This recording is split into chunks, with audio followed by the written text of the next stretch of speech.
ಶ್ರೀ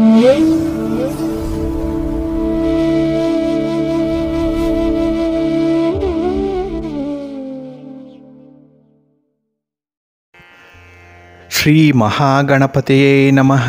ಶ್ರೀ ಗುರುಭ್ಯೋ ನಮಃ. ಹರಿ ಓಂ. ಸಿರಿಗನ್ನಡ ಸುದ್ದಿವಾಹಿನಿಯ ಸದಭಿಮಾನದ ಸಹೃದಯ ವೀಕ್ಷಕ ಮಹಾಶಯರೇ, ತಮಗೆಲ್ಲರಿಗೂ ಕೂಡ ಸಿರಿಗನ್ನಡ ಸುದ್ದಿವಾಹಿನಿಗೆ ಸ್ವಾಗತ. ದಯಾಮಯನಾದಂಥ ಭಗವಂತನ ಅನುಗ್ರಹ ತಮ್ಮೆಲ್ಲರಿಗೆ ಪ್ರಾಪ್ತಿಯಾಗಲಿ, ತಮ್ಮೆಲ್ಲರ ಜೀವನ ಆರೋಗ್ಯದಾಯಕವಾಗಿರಲಿ, ಸಂತೃಪ್ತಿದಾಯಕವಾಗಿರಲಿ ಎಂದು ಭಗವಂತನಲ್ಲಿ ಪ್ರಾರ್ಥನೆಯನ್ನು ಮಾಡ್ತಾ ಈ ದಿನದ ವಿಶೇಷ ಕಾರ್ಯಕ್ರಮವನ್ನು ನೋಡೋಣ. ಹಾಗೆ ದ್ವಾದಶ ರಾಶಿಯವರ ಗೋಚಾರ ಫಲಗಳು ಹೇಗಿವೆ ಅನ್ನೋದನ್ನು ಕೂಡ ತಿಳಿಯೋಣ ಬನ್ನಿ. ವೀಕ್ಷಕರೇ, ಈ ದಿನ ತಮ್ಮ ಹುಟ್ಟುಹಬ್ಬವನ್ನು ಆಚರಿಸ್ಕೊಳ್ತಾ ಇರುವಂಥ ತಮಗೆಲ್ಲರಿಗೂ ಕೂಡ ಹುಟ್ಟುಹಬ್ಬದ ಶುಭಾಶಯಗಳು. ಹಾಗೆ ಈ ದಿನಾಂಕದಂದು ವಿವಾಹವಾಗಿರುವಂಥ ದಂಪತಿಗಳಿಗೂ ಕೂಡ ವಿವಾಹ ವಾರ್ಷಿಕೋತ್ಸವದ ಶುಭಾಶಯಗಳನ್ನು ಹೇಳ್ತಾ ಭಗವಂತ ತಮಗೆಲ್ಲರಿಗೂ ಕೂಡ ಸಕಲ ಸನ್ಮಂಗಳಗಳನ್ನು ಕರುಣಿಸಲಿ ಅಂತ ಹೇಳಿ ಸಿರಿಗನ್ನಡ ಸುದ್ದಿವಾಹಿನಿಯ ಪರವಾಗಿ ಪ್ರಾರ್ಥಿಸುತ್ತೇನೆ. ಪ್ರೀತಿಯ ಬಂಧುಗಳೇ, ಈ ದಿನ 2024 ನವೆಂಬರ್ ತಿಂಗಳ 30ನೇ ತಾರೀಕು ಸ್ಥಿರವಾಸರ ಅಂದರೆ ಶನಿವಾರ. ಈ ಶನಿವಾರದ ನಿತ್ಯ ಪಂಚಾಂಗ ಫಲ ಹೇಗಿದೆ ನೋಡೋಣ ಬನ್ನಿ. ಶ್ರೀ ಕ್ರೋಧಿ ನಾಮ ಸಂವತ್ಸರೆ, ದಕ್ಷಿಣಾಯನೆ, ಶರದೃತು, ಕಾರ್ತಿಕ ಮಾಸ, ಕೃಷ್ಣ ಪಕ್ಷದ ಚತುರ್ದಶಿಯ ತಿಥಿ ಈ ದಿನ ಇದೆ. ಇದು ಈ ದಿನ ಬೆಳಿಗ್ಗೆ 9:19 ಇರಲಿದೆ. ನಂತರ ಅಮಾವಾಸ್ಯೆಯ ತಿಥಿ ಆರಂಭ ಆಗುತ್ತೆ. ಈ ದಿನದ ನಕ್ಷತ್ರ ವಿಶಾಖ ನಕ್ಷತ್ರ. ಇದು ಈ ದಿನ ಮಧ್ಯಾಹ್ನ 12:18 ಇರಲಿದೆ. ನಂತರ ಅನುರಾಧ ನಕ್ಷತ್ರ ಆರಂಭ ಆಗುತ್ತೆ. ಈ ದಿನದ ಕರ್ಣ ಪೂರ್ವಕರ್ಣ ಶಕುನಿ. ಇದು ಈ ದಿನ ಬೆಳಿಗ್ಗೆ 10:31 ಇರಲಿದೆ. ನಂತರ ಉತ್ತರ ಕರ್ಣ ಚತುಷ್ಪಾದ ಆರಂಭ ಆಗುತ್ತೆ. ಈ ದಿನದ ಯೋಗ ಅತಿಗಂಡ ಯೋಗ. ಇದು ಈ ದಿನ ಅಪರಾಹ್ನ 4:43 ಇರಲಿದೆ. ನಂತರ ಸುಕರ್ಮ ಯೋಗ ಆರಂಭ ಆಗುತ್ತೆ. ಈ ದಿನ ದಿಕ್ಷೂಲೆ ಇರುವಂಥದ್ದು ಪೂರ್ವ ದಿಕ್ಕಿಗೆ. ಇನ್ನು ಈ ದಿನ ಸೂರ್ಯ ಇರುವಂಥ ರಾಶಿ ವೃಶ್ಚಿಕ, ಚಂದ್ರ ಇರುವಂಥ ರಾಶಿ ಕೂಡ ವೃಶ್ಚಿಕ. ಹಾಗಾಗಿ ಇವತ್ತು ಮತ್ತು ನಾಳೆ ಸೂರ್ಯ ಚಂದ್ರ ಇಬ್ಬರೂ ಕೂಡ ವೃಶ್ಚಿಕ ರಾಶಿಯಲ್ಲೇ ಇರ್ತಾರೆ. ಇನ್ನು ಈ ದಿನ ರಾಹುಕಾಲ ಇರುವಂಥ ಸಮಯ ಈ ದಿನ ಬೆಳಿಗ್ಗೆ 9:20 ಬೆಳಿಗ್ಗೆ 10:46 ಗುಳಿಕ ಕಾಲ ಈ ದಿನ ಬೆಳಿಗ್ಗೆ 6:27 ಬೆಳಿಗ್ಗೆ 7:54 ಹಾಗೆ ಯಮಗಂಡ ಕಾಲ ಈ ದಿನ ಮಧ್ಯಾಹ್ನ 1:38 ಮಧ್ಯಾಹ್ನ 3:04 ಇರಲಿದೆ. ಇನ್ನು ಈ ದಿನ ದುಷ್ಟ ಮುಹೂರ್ತ ಇರುವಂಥ ಸಮಯ ಈ ದಿನ ಬೆಳಿಗ್ಗೆ 6:55 ಬೆಳಿಗ್ಗೆ 7:37 ದುಷ್ಟ ಮುಹೂರ್ತದ ಸಮಯ. ಹಾಗಾಗಿ ಈ ಸಮಯದಲ್ಲಿ ಯಾವುದೇ ಪ್ರಯಾಣವನ್ನಾಗಲಿ ಯಾವುದೇ ಶುಭ ಕಾರ್ಯಗಳನ್ನಾಗಲಿ ಆರಂಭ ಮಾಡಬೇಡಿ. ಏಕೆಂದರೆ ನೀವು ಯಾವುದೇ ಕೆಲಸ ಕಾರ್ಯಗಳನ್ನು ಈ ದುಷ್ಟ ಮುಹೂರ್ತ ಇರುವಂಥ ಸಮಯದಲ್ಲಿ ಆರಂಭ ಮಾಡಿದರೆ ಅದರಿಂದ ಬರುವಂಥ ಫಲಿತಾಂಶಗಳು ಅಷ್ಟೊಂದು ಅನುಕೂಲಕರವಾಗಿ ಇರೋದಿಲ್ಲ. ಅದರಿಂದಲೇ ಈ ದುಷ್ಟ ಮುಹೂರ್ತವನ್ನು ಅವಾಯ್ಡ್ ಮಾಡುವಂಥದ್ದು ತುಂಬ ಉತ್ತಮ. ಇನ್ನು ಈ ದಿನ ಅಭಿಜಿತ್ ಮುಹೂರ್ತ ಇರುವಂಥ ಸಮಯ ಈ ದಿನ ಬೆಳಿಗ್ಗೆ 11:48 ಮಧ್ಯಾಹ್ನ 12:30 ಅಭಿಜಿತ್ ಮುಹೂರ್ತ ಇರುವಂಥ ಸಮಯ. ಇನ್ನು ವಿಶೇಷವಾಗಿ ಈ ದಿನ ಅಮೃತ ಕಾಲ ಇರುವಂಥ ಸಮಯ ಅಂತ ಹೇಳಿದ್ರೆ ಈ ದಿನ ರಾತ್ರಿ 3:11 ಬೆಳಗಿನ ಜಾವ 4:55 ಅಮೃತ ಕಾಲದ ಸಮಯ. ಇನ್ನು ಈ ದಿನ ಸೂರ್ಯೋದಯ ಆಗುವಂಥ ಸಮಯ ಪ್ರಾತಃ ಕಾಲ 6:24 ಸೂರ್ಯಾಸ್ತ ಸಂಜೆ 5:50. ಇನ್ನು ಈ ದಿನ ಚಂದ್ರನ ಬಲ ಇರುವಂಥ ರಾಶಿಗಳು ಅಂತ ಹೇಳಿದ್ರೆ ವೃಷಭ, ಮಿಥುನ, ಕನ್ಯಾ, ವೃಶ್ಚಿಕ, ಮಕರ ಮತ್ತು ಕುಂಭ. ಈ 6 ರಾಶಿಯವರಿಗೆ ಗೋಚಾರದಲ್ಲಿ ಚಂದ್ರನಿಂದ ಶುಭ ಫಲಗಳ ಯೋಗ ಇರುತ್ತೆ. ಇನ್ನು ಉಳಿದ 6 ರಾಶಿಯವರಿಗೆ ಮಿಶ್ರ ಫಲದ ಯೋಗ ಇರುತ್ತೆ. ಅದನ್ನು ಮುಂದೆ ದ್ವಾದಶ ರಾಶಿಯವರ ಗೋಚಾರ ಫಲಗಳನ್ನು ನೋಡುವಂಥ ಸಂದರ್ಭದಲ್ಲಿ ಮತ್ತಷ್ಟು ವಿಚಾರಗಳನ್ನು ತಿಳ್ಕೊಳ್ಳೋಣ. ಇನ್ನು ಈ ದಿನದ ಹೊರದ ಅಧಿಪತಿ ಶನಿ. ಶನಿ ಅಂತ ಹೇಳಿದ್ರೆ ಸ್ಥಿರ. ಆದ್ದರಿಂದಲೇ ಶನಿವಾರವನ್ನು ಸ್ಥಿರವಾಸರ ಅಂತ ಹೇಳಿ ಕರೆಯುವಂಥದ್ದು. ಅಂದರೆ ಈ ದಿನ ನಾವು ಮಾಡುವಂಥ ಕೆಲಸ ಕಾರ್ಯಗಳು ನಮಗೆ ಸ್ಥಿರವಾದ ಫಲಿತಾಂಶಗಳನ್ನು ಕೊಡುತ್ತೆ. ಆ ಫಲಿತಾಂಶಗಳು ಹೆಚ್ಚು ಕಡಿಮೆ ಶಾಶ್ವತವಾಗಿ ಇರುತ್ತೆ. ಹಾಗಾಗಿನೇ ಕೆಲವು ವಿಶೇಷವಾದಂಥ ಸಂದರ್ಭಗಳಲ್ಲಿ ಮಾತ್ರ ನಾವು ಕೆಲಸಗಳು ಮುಂದುವರಿಲಿ, ಫಲಿತಾಂಶಗಳು ಕೂಡ ನಮ್ಮ ಜೀವಿತದ ಕೊನೆಯ ಅವಧಿಯವರೆಗೂ ಕೂಡ ಇರಲಿ ಅನ್ನುವಂಥ ಬಯಕೆ ಎಲ್ಲರದ್ದು ಆಗಿರುತ್ತೆ. ಹಾಗಾಗಿ ಈ ಶನಿ ನಮ್ಮ ಕೆಲಸಕ್ಕೆ, ನಮ್ಮ ಉದ್ಯೋಗಕ್ಕೆ, ನಮ್ಮ ಕರ್ಮಕ್ಕೆ, ನಮ್ಮ ಶ್ರಮಕ್ಕೆ, ವೃತ್ತಿಯ ಮೂಲಕ್ಕೆ ಕಾರಕನಾಗಿರುವಂಥವನು. ಹಾಗಾಗಿ ನಮ್ಮ ಕೆಲಸ ಕಾರ್ಯಗಳು ಶಾಶ್ವತವಾಗಿರಬೇಕು ಅನ್ನುವಂಥದ್ದೇ ನಮ್ಮ ಬಯಕೆ. ಅದರ ಜೊತೆಗೆ ಈ ಶನಿ ಮಂದಗತಿಯಲ್ಲಿ ಚಲಿಸುವಂಥವನು, ಹಾಗಾಗಿ ಸ್ವಲ್ಪ ನಿಧಾನ ಆಗ್ಬೋದು ಫಲಿತಾಂಶಗಳು ಬರುವಂಥದ್ದು. ಆದರೆ ಸಹನೆಯಿಂದ ಶಾಂತಿಯಿಂದ ಯಾರು ಕೆಲಸಗಳನ್ನು ಮುಂದುವರಿಸ್ತಾರೆ ಅಂಥವ್ರಿಗೆ ಒಳ್ಳೆಯ ಫಲ ಇದೆ. ಹಾಗೆ ಈ ದಿನ ಮಾಡಬೇಕಾಗಿರುವಂಥ ಕೆಲಸದಲ್ಲಿ ಆಧ್ಯಾತ್ಮಿಕ ಸಾಧನೆಯನ್ನು ಮಾಡುವಂಥವ್ರಿಗೆ ತುಂಬ ಅನುಕೂಲತೆಗಳಿದೆ. ಏಕೆಂದರೆ ಇದು ಸ್ಥಿರವಾಗಿರುವಂಥ ಶಾಶ್ವತವಾಗಿರುವಂಥ ಫಲಿತಾಂಶವನ್ನು ಕೊಡುತ್ತೆ. ಕೆಲವರು ತಂತ್ರವಿದ್ಯೆಯನ್ನು ಕಲಿತಾರೆ, ಯಂತ್ರ ಮಂತ್ರ ತಂತ್ರ ಇತ್ಯಾದಿ ವಿದ್ಯೆಗಳನ್ನು ಕಲಿಯುವಂಥವ್ರಿಗೆ, ಅಂತಹ ಸಾಧಕರಿಗೂ ಕೂಡ ಈ ದಿನ ಬಹಳ ಅನುಕೂಲಕರವಾಗಿರುವಂಥದ್ದು. ತುಂಬ ವಿಚಾರಗಳನ್ನು ತಿಳ್ಕೊಳ್ಳುವಂಥದ್ದು, ಹಾಗೆ ಅದನ್ನು ರೂಢಿಸ್ಕೊಳ್ಳಿಕ್ಕೂ ಕೂಡ ಸಾಧ್ಯವಾಗುತ್ತೆ. ಅದೇ ರೀತಿ ಈ ದಿನ ಇರುವಂಥ ಗುರು ಹೋರ ಕೂಡ ಬಹಳ ಚೆನ್ನಾಗಿದೆ. ಯಾವುದೇ ಕೆಲಸಗಳನ್ನಾಗಲಿ ಯಾವುದೇ ಪ್ರಯಾಣವನ್ನಾಗಲಿ ಗುರು ಹೋರದಲ್ಲಿ ಮಾಡ್ಬೋದು, ಒಳ್ಳೆಯದಾಗತ್ತೆ. ಇದು ಈ ದಿನ ಬೆಳಿಗ್ಗೆ 7 ಗಂಟೆ 22 ನಿಮಿಷದಿಂದ ಬೆಳಿಗ್ಗೆ 8 ಗಂಟೆ 19 ನಿಮಿಷದವರೆಗೆ, ಹಾಗೆ ಮಧ್ಯಾಹ್ನ 2 ಗಂಟೆ 2 ನಿಮಿಷದಿಂದ ಮಧ್ಯಾಹ್ನ 2 ಗಂಟೆ 59 ನಿಮಿಷದವರೆಗೆ, ಹಾಗೆ ರಾತ್ರಿ 8 ಗಂಟೆ 59 ನಿಮಿಷದಿಂದ ರಾತ್ರಿ 10 ಗಂಟೆ 2 ನಿಮಿಷದವರೆಗೆ ಗುರುಹೋರ ಇರುವಂಥ ಸಮಯ. ಇದನ್ನು ನೀವು ಅನುಸರಣೆ ಮಾಡ್ಬೋದು. ಇನ್ನು ಈ ದಿನ ಇರುವಂಥ ಶನಿ ಹೋರಾದಲ್ಲಿ ಏನಾದರೂ ಕೆಲಸಗಳು ಆರಂಭ ಆದರೆ ಅದು ಸ್ವಲ್ಪ ನಿಧಾನ ಆಗುತ್ತೆ, ಕೆಲಸಗಳು ಪೂರ್ಣ ಆಗಲ್ಲ ಬೇಗ, ಫಲಿತಾಂಶಗಳು ಕೂಡ ನಾವು ನಿರೀಕ್ಷಿಸಿದ ಸಮಯಕ್ಕೆ ಸಿಕ್ಕಲ್ಲ. ಹಾಗಾಗಿ ಕೆಲವೊಂದು ವಿಶೇಷವಾದಂತಹ ಚಟುವಟಿಕೆಗಳನ್ನು ಆದಷ್ಟು ಶನಿ ಹೋರಾದಲ್ಲಿ ಆರಂಭ ಮಾಡಬೇಡಿ. ಇದು ಈ ದಿನ ಬೆಳಿಗ್ಗೆ 6 ಗಂಟೆ 25 ನಿಮಿಷದಿಂದ ಬೆಳಿಗ್ಗೆ 7 ಗಂಟೆ 22 ನಿಮಿಷದವರೆಗೆ, ಇನ್ನು ಮಧ್ಯಾಹ್ನ 1 ಗಂಟೆ 5 ನಿಮಿಷದಿಂದ ಮಧ್ಯಾಹ್ನ 2 ಗಂಟೆ 2 ನಿಮಿಷದವರೆಗೆ, ಹಾಗೆ ರಾತ್ರಿ 7 ಗಂಟೆ 56 ನಿಮಿಷದಿಂದ ರಾತ್ರಿ 8 ಗಂಟೆ 59 ನಿಮಿಷದವರೆಗೆ ಶನಿ ಹೋರ ಇರುವಂಥ ಸಮಯ. ಇದನ್ನು ನೀವು ಸ್ವಲ್ಪ ಅವಾಯ್ಡ್ ಮಾಡ್ಕೊಳ್ಳಿ, ಒಳ್ಳೆಯದಾಗತ್ತೆ. ಹಾಗೆ ಈ ದಿನ ಇರುವಂಥ ಕುಜ ಹೋರ ತುಂಬ ಫೇವರಬಲ್ ಆಗಿದೆ. ಅದರಲ್ಲೂ ಸಾಹಸ ಕೆಲಸಗಳನ್ನು ಮಾಡುವಂಥ ಇಲಾಖೆಗಳಿದೆ, ಪೊಲೀಸ್ ಇಲಾಖೆ, ಮಿಲಿಟರಿ ಇಲಾಖೆ, ಅಗ್ನಿಶಾಮಕ ದಳ, ಇಲ್ಲಿ ಕೆಲಸ ಮಾಡುವಂಥವ್ರು ಸ್ವಲ್ಪ ಶ್ರಮಪಟ್ಟೆ ಕೆಲಸ ಮಾಡಬೇಕಾಗತ್ತೆ. ಅಂಥವ್ರಿಗೆ ಈ ದಿನ ತುಂಬ ಅನುಕೂಲ ಇದೆ ಕುಜ ಹೋರಾದಲ್ಲಿ. ಇನ್ನು ಈ ಜುಡಿಷಿಯರಿ ಜಡ್ಜ್ಮೆಂಟ್ ವಿಚಾರದಲ್ಲೂ ಕೂಡ ನ್ಯಾಯಾಲಯದಲ್ಲಿ ಯಾವುದೇ ಪ್ರಕರಣಗಳಿದ್ದರೆ ಅದನ್ನು ಫಾಲೋ ಅಪ್ ಮಾಡುವಂಥ ವಿಚಾರ, ಅದರ ಬಗ್ಗೆ ಮಾಹಿತಿಯನ್ನು ಪಡ್ಕೊಳ್ಳುವಂಥ ಒಂದು ಕೆಲಸ ಏನಾದರೂ ಇದ್ದರೆ ಅದನ್ನು ಕೂಡ ಕುಜ ಹೋರಾದಲ್ಲಿ ಮಾಡಿ, ಒಳ್ಳೆಯದಾಗತ್ತೆ. ಹಾಗಾಗಿ ಕುಜ ಹೋರ ಇರುವಂಥ ಸಮಯ ಬೆಳಿಗ್ಗೆ 8 ಗಂಟೆ 19 ನಿಮಿಷದಿಂದ ಬೆಳಿಗ್ಗೆ 9 ಗಂಟೆ 16 ನಿಮಿಷದವರೆಗೆ, ಇನ್ನು ಮಧ್ಯಾಹ್ನ 2 ಗಂಟೆ 59 ನಿಮಿಷದಿಂದ ಅಪರಾಹ್ನ 3 ಗಂಟೆ 56 ನಿಮಿಷದವರೆಗೆ, ಹಾಗೆ ರಾತ್ರಿ 10 ಗಂಟೆ 2 ನಿಮಿಷದಿಂದ ರಾತ್ರಿ 11 ಗಂಟೆ 5 ನಿಮಿಷದವರೆಗೆ ಕುಜ ಹೋರ ಇರುವಂಥ ಸಮಯ. ಇದನ್ನು ನೀವು ಅನುಸರಣೆ ಮಾಡ್ಬೋದು, ಒಳ್ಳೆಯದಾಗತ್ತೆ. ಆದರೆ ಈ ದಿನ ಇರುವಂಥ ರವಿ ಹೋರವನ್ನು ಸ್ವಲ್ಪ ಅವಾಯ್ಡ್ ಮಾಡಬೇಕು. ಅದರಲ್ಲೂ ರಾಜಕಾರಣಿಗಳು ಯಾವುದೇ ಚಟುವಟಿಕೆಗಳನ್ನು ಈ ರವಿ ಹೋರಾದಲ್ಲಿ ಆರಂಭ ಮಾಡಬೇಡಿ. ನೀವು ಪ್ರಯಾಣವನ್ನು ಕೂಡ ರವಿ ಹೋರಾದಲ್ಲಿ ಆರಂಭ ಮಾಡದೇ ಇರುವಂಥದ್ದು ಉತ್ತಮ.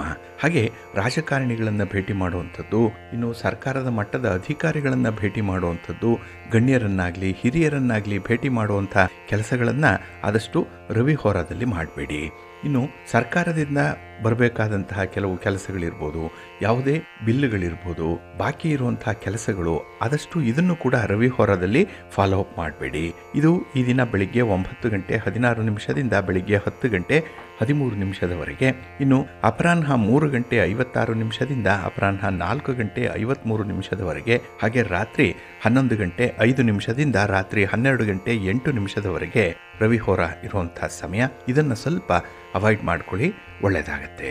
ಹಾಗಾಗಿ ಬಂಧುಗಳೇ, ನಿಮ್ಮ ಕೆಲಸ ಕಾರ್ಯಗಳನ್ನು ಒಳ್ಳೆಯ ಸಮಯದಲ್ಲಿ ಆರಂಭ ಮಾಡಿ, ಒಳ್ಳೆಯ ಮುಹೂರ್ತ ಯಾವುದಿದೆ ಅನ್ನುವಂಥದ್ದನ್ನು ತಿಳ್ಕೊಂಡು ನೀವು ಮುಂದುವರಿಬೇಕಾಗತ್ತೆ. ಅದಕ್ಕಾಗಿಯೇ ಆಯಾ ದಿನದ ತಿಥಿ, ವಾರ, ನಕ್ಷತ್ರ, ಯೋಗ, ಕರ್ಣ ಇವುಗಳನ್ನು ನೀವು ತಿಳ್ಕೊಂಡು ಮುಂದುವರಿಬೇಕು. ಹಿರಿಯರು ಹೇಳೋ ಪ್ರಕಾರ ತಿಥೇಶ್ಚ ಶ್ರೇಯಮಾಪ್ನೋತಿ, ವಾರದಾಯುಷ್ಯ ವರ್ಧನಂ, ನಕ್ಷತ್ರ ಧರತೆ ಪಾಪಂ, ಯೋಗ ದ್ರೋಗ ನಿವಾರಣಂ ಅಂತ ಹೇಳ್ತಾರೆ. ಅಂದರೆ ತಿಥಿ ಯಾವುದಿದೆ ಅಂತ ಅನ್ನೋಂಥದ್ದನ್ನು ತಿಳ್ಕೊಳ್ಳೋದ್ರಿಂದ ನಮಗೆ ಸಂಪತ್ತು ಲಭ್ಯವಾಗುತ್ತೆ. ಅಂದರೆ ನಮ್ಮ ವ್ಯಾಪಾರ ವ್ಯವಹಾರಗಳು ಆ ದಿನ ಚೆನ್ನಾಗಾಗುತ್ತೆ. ಇನ್ನು ನಾವು ಆ ಯಾವ ವಾರ ಇದೆ ಅಂತ ಹೇಳಿ ತಿಳ್ಕೊಂಡ್ರೆ ನಮ್ಮ ಆಯುಷ್ಯ ಆರೋಗ್ಯ ವರ್ಧನೆ ಆಗುತ್ತೆ. ಇನ್ನು ನಕ್ಷತ್ರದ ಬಗ್ಗೆ ತಿಳ್ಕೊಂಡ್ರೆ ನಾವು ಮಾಡಿರುವಂಥ ಪಾಪಗಳು ನಿವಾರಣೆಯಾಗುತ್ತೆ. ಇನ್ನು ಈ ದಿನದ ಯೋಗ ಯಾವುದು ಅಂತ ಹೇಳಿ ತಿಳ್ಕೊಂಡ್ರೆ ನಮ್ಮ ರೋಗ ನಿವಾರಣೆಯಾಗುತ್ತೆ. ಈ ದಿನದ ಕರ್ಣ ಯಾವುದು ಅಂತ ತಿಳ್ಕೊಂಡ್ರೂ ಕೂಡ ನಮ್ಮ ಕಾರ್ಯ ಸಿದ್ಧಿಯಾಗುತ್ತೆ. ಹಾಗಾಗಿ ಈ 5 ಅಂಗಗಳ ಬಗ್ಗೆ ವಿಶೇಷವಾಗಿ ಮಾಹಿತಿಯನ್ನು ಪಡ್ಕೊಂಡ್ರೆ, ಅದನ್ನು ಶ್ರವಣ ಮಾಡಿದ್ರೆ, ಅದನ್ನು ಪಠಣ ಮಾಡಿದ್ರೆ ಅತ್ಯಂತ ಉತ್ತಮ ಲಾಭಗಳಾಗತ್ತೆ ಅನ್ನುವಂಥ ಒಂದು ವಿಚಾರ. ಅದಕ್ಕಾಗಿಯೇ ಸಿರಿಗನ್ನಡ ಸುದ್ದಿವಾಹಿನಿ ಪ್ರತಿನಿತ್ಯ ಪ್ರಸಾರ ಮಾಡುವಂಥ ಈ ಪಂಚಾಂಗದ ವಿವರಗಳನ್ನು ಕೇಳಿಸ್ಕೊಳ್ಳೋದ್ರಿಂದ ನಿಮಗೆ ಬೇಕಾದಂಥ ಮಾಹಿತಿಗಳು ಸಿಕ್ಕತ್ತೆ. ಅದನ್ನು ಅನುಸರಣೆ ಮಾಡ್ತಾ ಇದ್ರೆ ನಿಮ್ಮ ಕೆಲಸ ಕಾರ್ಯಗಳು ತುಂಬ ಯಶಸ್ವಿಯಾಗತ್ತೆ, ಒಳ್ಳೆಯದಾಗತ್ತೆ. ಬಂಧುಗಳೇ, ಈ ದಿನದ ವಿಶೇಷ ಕಾರ್ಯಕ್ರಮದಲ್ಲಿ ನಾವು ಈ ವಿವಾಹ ಪ್ರಕರಣದ ಬಗ್ಗೆ ಕೆಲವು ಮಾಹಿತಿಗಳನ್ನು ನೋಡೋಣ. ಏಕೆಂದರೆ ನಮಗೆ ಬರುವಂತಹ ಸಾಕಷ್ಟು ಪ್ರಶ್ನೆಗಳಲ್ಲಿ ಈ ವಿವಾಹದ ಬಗ್ಗೆನೇ ಇರುತ್ತೆ. ವಿವಾಹ ಆಗಿಲ್ಲ, ವಿವಾಹ ತಡ ಆಗ್ತಾ ಇದೆ, ವಿವಾಹ ಆಗಿದ್ರೂ ಕೂಡ ದಂಪತಿಗಳಲ್ಲಿ ಹೊಂದಾಣಿಕೆ ಇಲ್ಲ, ವಿವಾಹ ಜೀವನ ತುಂಬ ಕಷ್ಟ ಆಗ್ತಾ ಇದೆ, ಸಹಿಸ್ಕೊಳ್ಳಿಕ್ಕೆ ಸಾಧ್ಯ ಆಗ್ತಾ ಇಲ್ಲ, ಇತ್ಯಾದಿ ಪ್ರಶ್ನೆಗಳು ಬರ್ತಾ ಇರುತ್ತೆ. ಹಾಗೆ ಯಾವ ಗ್ರಹದ ಪರಿಸ್ಥಿತಿಯಲ್ಲಿ ಇಂತಹ ಒಂದು ಸಮಸ್ಯೆಗಳು ಉಂಟಾಗತ್ತೆ ಅನ್ನುವಂಥ ವಿಚಾರವನ್ನು ಇಲ್ಲಿ ತಿಳ್ಕೊಳ್ಳೋಣ. ಇನ್ನು ವ್ಯಕ್ತಿಯ ವಿವಾಹ ಜೀವನ ಸುಖಮಯವಾಗಿರಬೇಕು, ಸಂತೋಷವಾಗಿರಬೇಕು. ಅದರಲ್ಲಿ 1000ಕ್ಕೆ ಒಬ್ಬರ ವಿವಾಹ ಮಾತ್ರ ಸುಖವಾಗಿರುತ್ತೆ ಅನ್ನುವಂಥ ಒಂದು ವಿಚಾರ ಇದೆ. ಏಕೆಂದರೆ ಪತಿ ಪತ್ನಿಯರ ಮಧ್ಯೆ ತುಂಬ ಹೊಂದಾಣಿಕೆ ಇರುತ್ತೆ, ಒಳ್ಳೆಯ ಅಂಡರ್ಸ್ಟ್ಯಾಂಡಿಂಗ್ ಇರುತ್ತೆ ಅವರಲ್ಲಿ. ಅಂಥವರ ಒಂದು ವಿವಾಹ ತುಂಬ ಸುಖಮಯವಾಗಿರುತ್ತೆ. ಅದಕ್ಕೆ ಈ ಗ್ರಹಗಳ ಪರಿಸ್ಥಿತಿಯೇ ಕಾರಣ ಅನ್ನುವಂಥ ವಿಚಾರವನ್ನು ಜ್ಯೋತಿಷ್ಯ ಶಾಸ್ತ್ರ ತಿಳಿಸುತ್ತೆ. ಇಲ್ಲಿ ಯಾವ ಸಂದರ್ಭದಲ್ಲಿ ವಿವಾಹ ಜೀವನ ಸುಖವಾಗಿರುತ್ತೆ ಅಂತ ಹೇಳಿದ್ರೆ, ಇಲ್ಲಿ ಸಪ್ತಮದಲ್ಲಿ ಗುರು ಮತ್ತು ಶುಕ್ರರನ್ನು ಹೊರತುಪಡಿಸಿ ಶುಭ ಗ್ರಹರು ಇರಬೇಕಾಗತ್ತೆ. ಇಲ್ಲಿ ಸಪ್ತಮ ಅಧಿಪತಿ ಶುಭ ಸ್ಥಾನಗತನಾಗಿ ಶುಭ ಯುತಿಯಲ್ಲಿ ಇರಬೇಕು. ಇನ್ನು ಸಪ್ತಮದಲ್ಲಿ ಪಾಪಗ್ರಹಗಳು ಇರಬಾರ್ದು, ಅಂದರೆ 7ನೇ ಮನೆಯಲ್ಲಿ ಪಾಪಗ್ರಹಗಳು ಇರಬಾರ್ದು. ಇನ್ನು ದ್ವಿತೀಯ ಮತ್ತು ಪಂಚಮ ಈ ಅಧಿಪತಿಗಳು ಸುಸ್ಥಿತಿಯಲ್ಲಿ ಇರಬೇಕು. ಇನ್ನು ದ್ವಿತೀಯ ಮತ್ತು ಪಂಚಮ ಭಾವಗಳಲ್ಲಿ ಶುಭ ಗ್ರಹಗಳು ಇರಬೇಕು. ಹಾಗೆ ಕುಜ 1, 2, 4, 7, 8, 9, 10, 12 ಈ ಸ್ಥಾನಗಳಲ್ಲಿ ಇಲ್ಲದೇ ಇರಬೇಕು. ಇನ್ನು ಶುಕ್ರ ಮತ್ತು ಗುರು ಜಾತಕದಲ್ಲಿ ಶುಭರಾಗಿರಬೇಕು. ಸಪ್ತಮ ಭಾವಕ್ಕೆ ಶುಭ ಗ್ರಹದ ದೃಷ್ಟಿ ಇರಬೇಕು. ಇನ್ನು ಜಾತಕದಲ್ಲಿ ಸಪ್ತಮಾಧಿಪತಿ ಶುಭನಾಗಿರಬೇಕು. ಅಂತಹ ಸಂದರ್ಭದಲ್ಲಿ ಮಾತ್ರ ವಿವಾಹ ಜೀವನ ಸುಖಮಯವಾಗಿರುತ್ತೆ. ವಿವಾಹ ಅಂತ ಹೇಳಿದ್ರೆ ಸ್ವರ್ಗದಲ್ಲಿ ಮದುವೆ ನಿಶ್ಚಯ ಆಗತ್ತೆ ಅಂತ ಹೇಳ್ತಾರಲ್ಲ, ಅದಕ್ಕೆ ಒಂದು ಅರ್ಥ ಬರುತ್ತೆ. ಹಾಗೆ ಈ ಪುರುಷರ ಜಾತಕದಲ್ಲಿ ಲಗ್ನಾಧಿಪತಿ ಸುಸ್ಥಿತಿಯಲ್ಲಿದ್ದಾಗ ಕೆಲವೊಂದು ವಿಶೇಷತೆಗಳು ಉಂಟಾಗುತ್ತೆ. ಇಲ್ಲಿ ವಧೂವರರ ದಶೆಗಳು ಒಂದೇ ಇಲ್ಲದೆ ಇರುವಂಥದ್ದು, ಅಂದರೆ ಈ ದಶಾಭುಕ್ತಿ ಅಂತ ಹೇಳ್ತಾರೆ, ಅದು ಒಂದೇ ಇರಬಾರ್ದು. ಇನ್ನು ಕುಜ ಮತ್ತು ಶುಕ್ರರು ಒಟ್ಟಿಗೆ ಇಲ್ಲದೆ ಇರುವಂಥದ್ದು. ಇನ್ನು ಶುಕ್ರ 6ರಲ್ಲಿ ಇಲ್ಲದೆ ಇರುವಂಥದ್ದು. ಶುಕ್ರ ಸಪ್ತಮದಲ್ಲಿದ್ದರೆ ವಿವಾಹೋತ್ತರ ಭಾಗ್ಯ ಯೋಗ ಸಿಕ್ಕತ್ತೆ. ಸಪ್ತಮದಲ್ಲಿ ಪಾಪಗ್ರಹಗಳಿದ್ದರೆ ವಿವಾಹ ವಿಳಂಬ ಆಗುತ್ತೆ. ಇನ್ನು ಸಪ್ತಮದಲ್ಲಿ ಕುಜ ಇದ್ದರೆ ಹಠಮಾರಿತನದ ಪತಿ ಅಥವಾ ಪತ್ನಿ ಸಿಕ್ಕುವಂಥ ಸಾಧ್ಯತೆಗಳೇ ಹೆಚ್ಚಾಗಿರುತ್ತೆ. ಇನ್ನು ಸಪ್ತಮದಲ್ಲಿ ಶನಿ ಇದ್ದರೆ ದಂಪತಿಗಳ ಕೌಟುಂಬಿಕ ಸ್ಥಿತಿ, ವಯಸ್ಸು, ರೂಪ, ಅವರ ಸ್ಥಿತಿಗತಿಗಳಲ್ಲಿ ಬಹಳ ವ್ಯತ್ಯಾಸ ಇರುತ್ತೆ.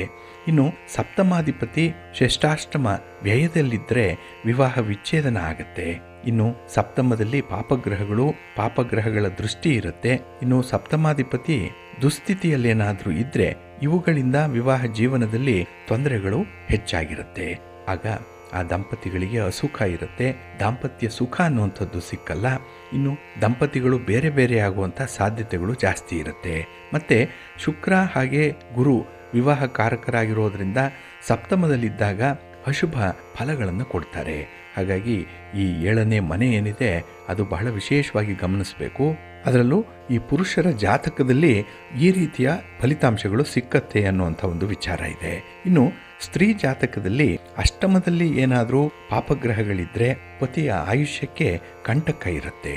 8ರಲ್ಲಿ ಶನಿ ಇದ್ದರೆ ನೀರಸ ವಿವಾಹ ಜೀವನ, ಅಂದರೆ ವಿವಾಹ ಜೀವನದಲ್ಲಿ ಅವರಿಗೆ ಆಸಕ್ತಿ ಇರಲ್ಲ. ಇನ್ನು ಜಾತಕದಲ್ಲಿ ಸಪ್ತಮದಲ್ಲಿ ಶನಿ ಚಂದ್ರರೇನಾದರೂ ಇದ್ದರೆ ದಂಪತಿಗಳು ಬೇರೆ ಬೇರೆ ಆಗುವಂಥ ಸಾಧ್ಯತೆಗಳೇ ಜಾಸ್ತಿ ಇರುತ್ತೆ. ಇನ್ನು ಈ ವಿವಾಹಕ್ಕೆ ಮುನ್ನ ಲಗ್ನವನ್ನು ಜಾತಕವನ್ನು ತೋರಿಸುವಂಥದ್ದು ಈ ಕಾರಣಕ್ಕಾಗಿಯೇ. ಏಕೆಂದರೆ ಆ ವಧು ವರ ಇಬ್ಬರ ಜಾತಕ ಹೊಂದಾಣಿಕೆ ಆಗತ್ತಾ ಇಲ್ವಾ ಅನ್ನುವಂಥದ್ದನ್ನು ಈ ಹಿನ್ನೆಲೆಯಲ್ಲಿ ಗಮನಿಸಬೇಕಾಗತ್ತೆ. ಇನ್ನು ಕೆಲವರಿಗೆ ವಿವಾಹ ಘಟಿಸುವಂಥ ಸಮಯ ಏನಿದೆ ಅದು ವಿಶೇಷವಾಗಿ ಗಮನಿಸಬೇಕು. ಇಲ್ಲಿ ಸಪ್ತಮಾಧಿಪತಿ ಸಪ್ತಮ ಗ್ರಹದ ಸಪ್ತಮಾಧಿಪತಿಯೊಡನೆ ಇರುವಂತಹ ಗ್ರಹಗಳ ದಶಾಭುಕ್ತಿ ಕಾಲದಲ್ಲಿ ವಿವಾಹ ನಡೆಯುತ್ತೆ. ಗೋಚಾರದಲ್ಲಿ ಗುರು ಶುಕ್ರ ಸಪ್ತಮದಲ್ಲಿ ಅಥವಾ ಸಪ್ತಮದಿಂದ ಕೇಂದ್ರ ತ್ರಿಕೋಣಗಳಲ್ಲಿ ಸಂಚರಿಸುವಾಗ ವಿವಾಹ ಜರುಗತ್ತೆ. ಅಂದರೆ ಒಬ್ಬರ ವಿವಾಹ ಯಾವಾಗ ಆಗತ್ತೆ ಅನ್ನುವಂಥದ್ದನ್ನು ಅವರ ಒಂದು ಜಾತಕವನ್ನು ಪರಿಶೀಲನೆ ಮಾಡಿ ಈ ಸಂದರ್ಭದಲ್ಲಿ ಗುರು ಮತ್ತು ಶುಕ್ರ ಸಪ್ತಮದಲ್ಲಿದ್ದಾರಾ ಅನ್ನುವಂಥದ್ದನ್ನು ನೋಡಬೇಕಾಗತ್ತೆ. ಇನ್ನು ದ್ವಿತೀಯ ಲಾಭಾಧಿಪತಿಗಳ ದಶಾಭುಕ್ತಿ ಕಾಲದಲ್ಲಿಯೂ ಕೂಡ ವಿವಾಹ ಯೋಗ ಪ್ರಾಪ್ತಿಯಾಗತ್ತೆ.